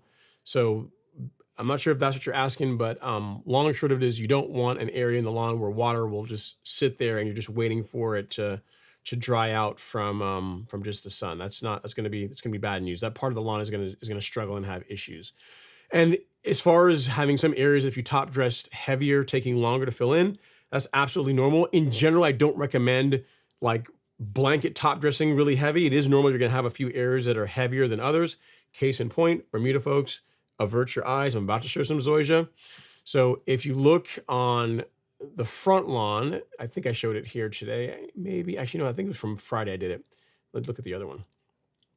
So this is from Friday. If you look, for the most part, this lawn has been top dressed twice, but there's a couple of areas that were a bit lower. Like one of them is right here that you're about to see, where you can still see some of the sand because that's a low spot, taking longer to grow in. And same thing with the vanity strip, a couple of areas that are lower that are taking longer for the zoysia to grow through, right? So completely normal, but what you don't want is the entire lawn to look like that months after you're done top dressing. Like that, in my opinion, is not a good way to go. And if you do that on a slope, you're just asking for a headache, asking for a nightmare. Like you're asking for, as soon as you get any kind of rain, all that sand will end up at the bottom of the lawn. So if you have a few small spots where it's heavy, taking longer to go through, that's just par for the course. But it needs to be the exception rather than the rule if you're doing top dressing the way that I would recommend it, which is, a 1/4 inch, 1/2 inch of material per 1,000 square feet, or a cubic yard of material over 1,000 square feet. That's going to get you that 1/4 inch to 1/2 inch of material. All right. Let's see here. She has a question. Says, my soil test says I need to use a 34-311. Is there a liquid format I can use? Yeah, I'm not sure about that one. As far as a 34, I would just Google it. If you want like a 34% nitrogen product, a liquid product, just Google is your friend. We don't care anything like that. the highest percentage nitrogen liquid fertilizer product we carry is our 22-3 is this one. Where is it? If I have a filter here for liquid ferts, this guy right here. This is our high nitrogen liquid fertilizer. So if you want a liquid nitrogen option that you don't have to water in, also you can just do a foliar spray and allow it to dry, like spray and go on with your day. This is what I would go with if I were you, TJ Half. So there you go. All right. Next up is Brothers in Bitcoin. He says, happy Sunday, Ron, and all. Any recommendations on handling weeds that grow in mulch beds? Thanks for everything. So if it's just a mulch bed, so you don't have like ornamentals in there, then you can just use on the budget approach, you could just use glyphosate. As long as the mulch bed isn't graded such that whenever it rains heavily, like the water from the mulch bed is going to drain into the lawn. In that case, you don't want to use glyphosate because you take the chance of like some of that like getting near the lawn and causing some damage. But if it's a situation where let's say it's a situation where the mulch bed is the highest point and you may actually have some whatever you spray on the lawn end up in the lawn. In that case, you could use, in my case, I use Celsius. So if I have spurge that grows in my mulch beds, I just use Celsius in my mulch beds to clean up the spurge. Now, the thing you have to be careful with is if you have ornamentals in there, you have to shield them. So while Celsius is really good against spurge, it's designed for use on warm season turf grass. So if you have like roses or, I don't know, insert some hydrangeas, insert some kind of ornamental plant in your mulch beds, you're going to want to use like a piece of cardboard to shield that while you're spraying the spurge or whatever weed you're trying to control. You just don't want to go out there and blanket spray your mulch beds and get this herbicide all over the ornamentals because it's designed for use on turf grass. Like for broadcast sprays, designed on turf grass. If you're using it in a mulch bed where you've got desirable plants that you don't want damaged, then you should just use it strictly for spot spraying, and you have to use, again, a piece of cardboard or something to keep it away from the plants so that you're not looking to damage. So that's the only thing I would tell you. If you don't have either of those, though, an inexpensive way is just to use glyphosate. That's going to be your cheapest option for cleaning up weeds. But the thing you might find, Brothers in Bitcoin, is if you have the weed in your mulch beds, you probably have it in your lawn too. So in which case, which is why I use Celsius. So I go out and I spray like along the edges where I have some spurge, and look, there's some spurge in the mulch beds. I can use the same stuff I use on my lawn in my mulch beds. So that's why I say just use the same stuff you're using in the lawn. Just be careful if you have ornamental plants so you don't damage them. All right, John Williams says, I share with others too. When you buy the big jugs, also I spend a lot on coffee and see the price is not that bad. People spend more on lifestyles. That's how I think about it. Yeah, I mean, it's like anything else, man. Like there's always something. Everyone has something in their life that they spend more money on than the average person. Like there's some people that like are really into use golf. They're like really into golf and they see no issue with going out and buying, $700 or $800 drivers are probably more expensive now. But there's other people who will be like, there's no way I would ever spend that much on a driver, right? But for a person that's into golf, that's like that, they completely can justify that. People that are into fishing, same kind of thing. Folks that are into cars, heaven help you. I mean, bring your pocket. You think like lawn care is expensive? Get into cars. Get into cars and get into like tuning cars. It's just like what a person spends, like using our program. If you had if you have like a big lawn, say like 20,000 square feet, so that's a larger lawn, like you would spend less to maintain, to take care of that lawn using our program, which is a more expensive way of taking care of a lawn. It's like, it's a premium program for sure. Then it would cost you to even do like a PPF wrap on a sports car. Like if you had like a nice car and you wanted to like put paint protection film on it and ceramic coat it, like it's going to cost you way more. It cost you depending on who you use, $5,000 to $7,000, depending on the car, maybe even more. And it's not anywhere near that for an entire season to take care of your lawn. So it all depends on what you're into, man. All depends on what you're into. All right, Andre Taylor's up next. He says, what's up, Ron? Eating Sunday dinner while listening to Turf Talk. Nice, cool. I'm glad. Hopefully I don't give you indigestion. Hopefully you're able to enjoy your meal with some good chats about lawn care. At a minimum, hopefully it's entertaining. And let's up. Sheldon says, good question. I look forward to Ron's answer. I think you just hand weed or use glyphosate. Your best defense is probably prodiamine. Yeah, so that's a good point. So as far as preventing weeds in a in a mulch bed, there's a granular product, Preen, that works fairly well. If you use prodiamine, that will also work well in mulch beds. But if you're spraying it as a liquid, what I tend to find is and I've seen this over the years, is that granular prodiamine tends to work better in mulch beds than the liquid does. Because what you find is you're using actual mulch, like using rubber mulch, like the wood that's used for mulch is fairly porous. So if you spray like liquid prodiamine in your mulch beds for your pre-emergent, I have found, at least in my case, that it doesn't work as well as using a granular prodiamine, because I don't think as much as it gets into the soil versus the granular. So for prevention, I think granular pre-emergent products tend to work better in mulch beds than liquids. And then for post-emergent control, yeah, glyphosate is the least expensive way to go. Just be careful if you got any undesirable plants, because glyphosate is going to hurt anything you sprayed on. But if you've got a case where you're spraying spurge, because this time of year folks are spraying a lot of spurge. If you got crabgrass, same thing. So if you got crabgrass in your mulch beds, you probably have it also in your lawns. So if you're out there spraying your lawn, if you say, "Oh, I've got some spurge or crabgrass in my mulch beds," you could use the same stuff in your mulch beds. Just make sure you shield your desirable plants so you don't damage them. That's all I would tell you. All right. Well, cool. All right, we have one more question. I think we're going to wrap it up. So this one is from Homelander. I think you're new. I've not seen you before, so if you're new, welcome. He says, new to lawn care. Is it too late to try and plant some Zenith zoysia? A complete small yard, 1,000 square feet, semi-shade in Houston, Texas, rarely below freezing in the winter. Any grass type better? Yes, if you want to put zoysia in, that's fine. If it were me, I would sod it. I would not try and grow zoysia from seed. Mainly for a couple of reasons. One, what's the most common one? I think it's Zenith, right? I think Zenith is the one people tell them to grow from a seed. And if you're going to do that, Homelander, the best time to try and grow Bermuda from grass seed or zoysia from grass seed is to start in the springtime. So if we were having this conversation in April and I couldn't talk you out of sod, then that would be the time to do it, because you've still got plenty of season left for the zoysia to germinate, to grow, to get established. Now that we're in the tail end of August, we're about to start into September, getting like the fall is upon us. Really, if you're going to establish a zoysia lawn, I would move you towards sod. The thing is, you've got 1,000 square feet. Sod is really not going to be that expensive. I mean, you have got, you can take like 2 pallets to do 1,000 square feet, and you'll literally go from no lawn to lawn. Like you'll just, you'll kill off your existing grass, clean it all up, will Thanos snap, and just like that, you can have a lawn. It's pretty awesome, right? And that's going to establish faster whenever you get cooler weather, which, you said you're in Houston. It doesn't get crazy cold in Houston.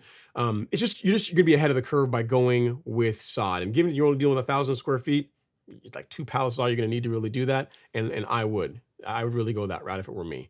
And as far as types of zoysia, you can look and see which one you decide. I mean, I would go to a sod farm and look at the various varieties and decide which one looks best for you. Zenith zoysia is a nice zoysia. Emerald is nice. I've got Xeon. Xeon it was Bermuda, folks. Avert your eyes. This is Xeon zoysia. This lawn that you're looking at here is about to be 5 months old. It was installed April 2nd, so it's relatively new grass. And as you can see, it's got a beautiful color to it. Stripes, great. And this would work well for you in Houston. So the only thing I would tell you is which zoysia cultivar you go with. Doesn't really matter. Choose which one looks best for you. But I would push you towards sodding if I can versus seed. And here's why. I told you to go to sod, but I didn't really tell you the reason behind it. For one, zoysia goes really, really, really, really, really slow. So if you try and seed a zoysia lawn, one, this time of year is not the best time of year to do it. Two, even if it were April, right? Even if we go back in time and it were April, it's not like zoysia is going to grow in nice and evenly all throughout if you were to seed it. It's still going to be thin in some areas, and it's going to take really an entire season for it to be looking good. Versus if you put sod in, it's just you're going to go for like literally no lawn to lawn in no time. And also another consideration folks don't keep in mind is what zoysia grass seed is not inexpensive. It's fairly pretty pricey.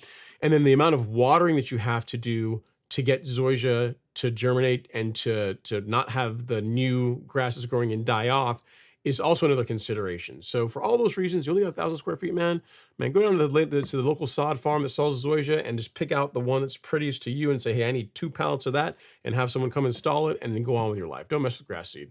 I wouldn't if it were me. So hope that helps, sir. And then next up is John was saying do sod, man. And then Lance F is up next. He says, Ron, the black belt of lawn care. You slipped my question. Loss of color at the lower height of cut. Thank you. Man, Lance, what did you add? I don't see your question. Let me scroll up here. I don't see anything from you, Lance. Maybe I'm crazy. Yeah, I don't see anything from you. Okay. He says, so loss of color at the lower height of cut. Yes. So what here's why, Lance. Newer leaf is lighter in color than older leaf. So if you are mowing a lawn at taller heights of cuts, for example, if you take a Bermuda lawn and you mow it at 3/4 of an inch, in general, the color of that lawn will be a darker color green than, say, the same Bermuda lawn mowed at, under 1/2 an inch. Let's say you're mowing it like 4/10 of an inch. They can both look great, but the one that's mowed slightly higher, or in this case, it's not slightly, it's actually quite a bit higher, that 3/4 of an inch is going to stripe better, and the color is going to be deeper than a lawn that's mowed much shorter. If you look at a golf green, case in point, look at a golf course. Whenever you look at golf on TV, the color of the greens tends to be lighter in color than the color of the surrounding, like the fringes and like the skirt and the remaining the fairway leading up to the green. The reason being is that golf greens get cut a lot more frequently, right? Like you're cutting off like one, it's not that much grass, and then it's cut every single day. So as far as giving the leaf a chance to really age and become darker, like for chlorophyll to run its course and you get a darker color of green, it just doesn't happen. So like a lower height of cut having less color is correct. It's the way it's going to be. And again, look at golf courses to see what I'm talking about. Look at the green, then look at the fringe, and then look at the fairway, and you'll see it's like lighter green, slightly darker green, even darker green. And a lot of that is due to height of cut difference. So if you want to be really, really low and be that guy and have it crazy short, you can do that, but it's not going to stripe as well. Color's not going to be as nice. You can be more likely to have disease problems, but it will be cool. You will be Instagram famous in the lawn community the lower you go. I will give you that. So if that's worth something to you, then you can absolutely do it. All right. And John, I think did I miss your Cash App? I did. I am a jerk face. Hang on. So both John and Kevin did that. So actually it was Kevin. So Kevin, man, forgive me, dude. So you know what's going to happen? Even though at the end of the show, you will be the show sponsor to start next week, Kevin. So I apologize. I just saw the notification on my phone. So again, sorry. And what will happen is next week, we'll just start you out for the first hour, regardless of who's in, that you will be there. Okay. So there you go. Got to put some respect on your name in lights for whatever that means to you. So again, I appreciate that. Again, apologies for missing that. All right. Homelander says, awesome. Thank you so much for the info. Much to consider. Nice. Yeah, man. I mean, here's the thing, man. Getting a new stand of grass it's a lot of fun. Like choosing a new lawn, like going through a renovation, it's a time to really, it's a fun time because you get to pick out, it's like going to, I don't know, it's like a golf store and picking out the new clubs, or going to, Bass Pro Shop or whatever store you go for fishing and, looking at all the rods and reels and kind of picking out the next new toy you're gonna get to play with. So I will say this too, sodded zoysia, like you tend to get a finer leaf blades. There's also that. They tend to be more disease resistant, better drought tolerance, better cold resistance. So the hybrid zoysias have a lot also going for them that the seeded varieties don't have. So in addition to that, it's just a better way to establish the lawn, just being faster. Like you can get a cooler grass. It's a cooler, like you can get like a nicer stand of grass going sod than going with seed. So for that reason, and a bunch of others, I would just say, go with sod. You will thank me for it. All right. In the everyday life, our last comment even says, sounds like you were liking the zoysia more than the Bermuda, LOL. No, I mean, I listen, you never forget your first love. I love Bermuda grass. I will always love Bermuda grass. Zoysia is just the new toy, the new kid on the block, the new thing that I've been playing with. And the thing with zoysia is I didn't think I would enjoy it as much as I have. That's the one surprise, but I still love Bermuda, still enjoy it. Bermuda's not going anywhere. So there is that. All right, guys. So on that, we'll cue the outro music. Again, thank you guys so much for hanging out on a Sunday afternoon. I know there's things you could be doing, hanging out with fam. I mean, in a few weeks, I'm gonna be competing with Sunday football, so this is probably gonna be a bust. But until then, I appreciate you guys coming to hang out with me for a little bit on a Sunday afternoon. As always, if you are looking for a premium selection of fertilizer, fungicide, pre-emergent, which we should all be doing unless you're overseeding your lawn this fall to keep weeds out of your lawn in the fall and also in the spring, give us a look at the Golf Course Lawn Store. We've got a great selection to help you create a lawn that your neighbors are absolutely going to envy. Again, thank you guys so much. I'll see you guys on Friday. Take care.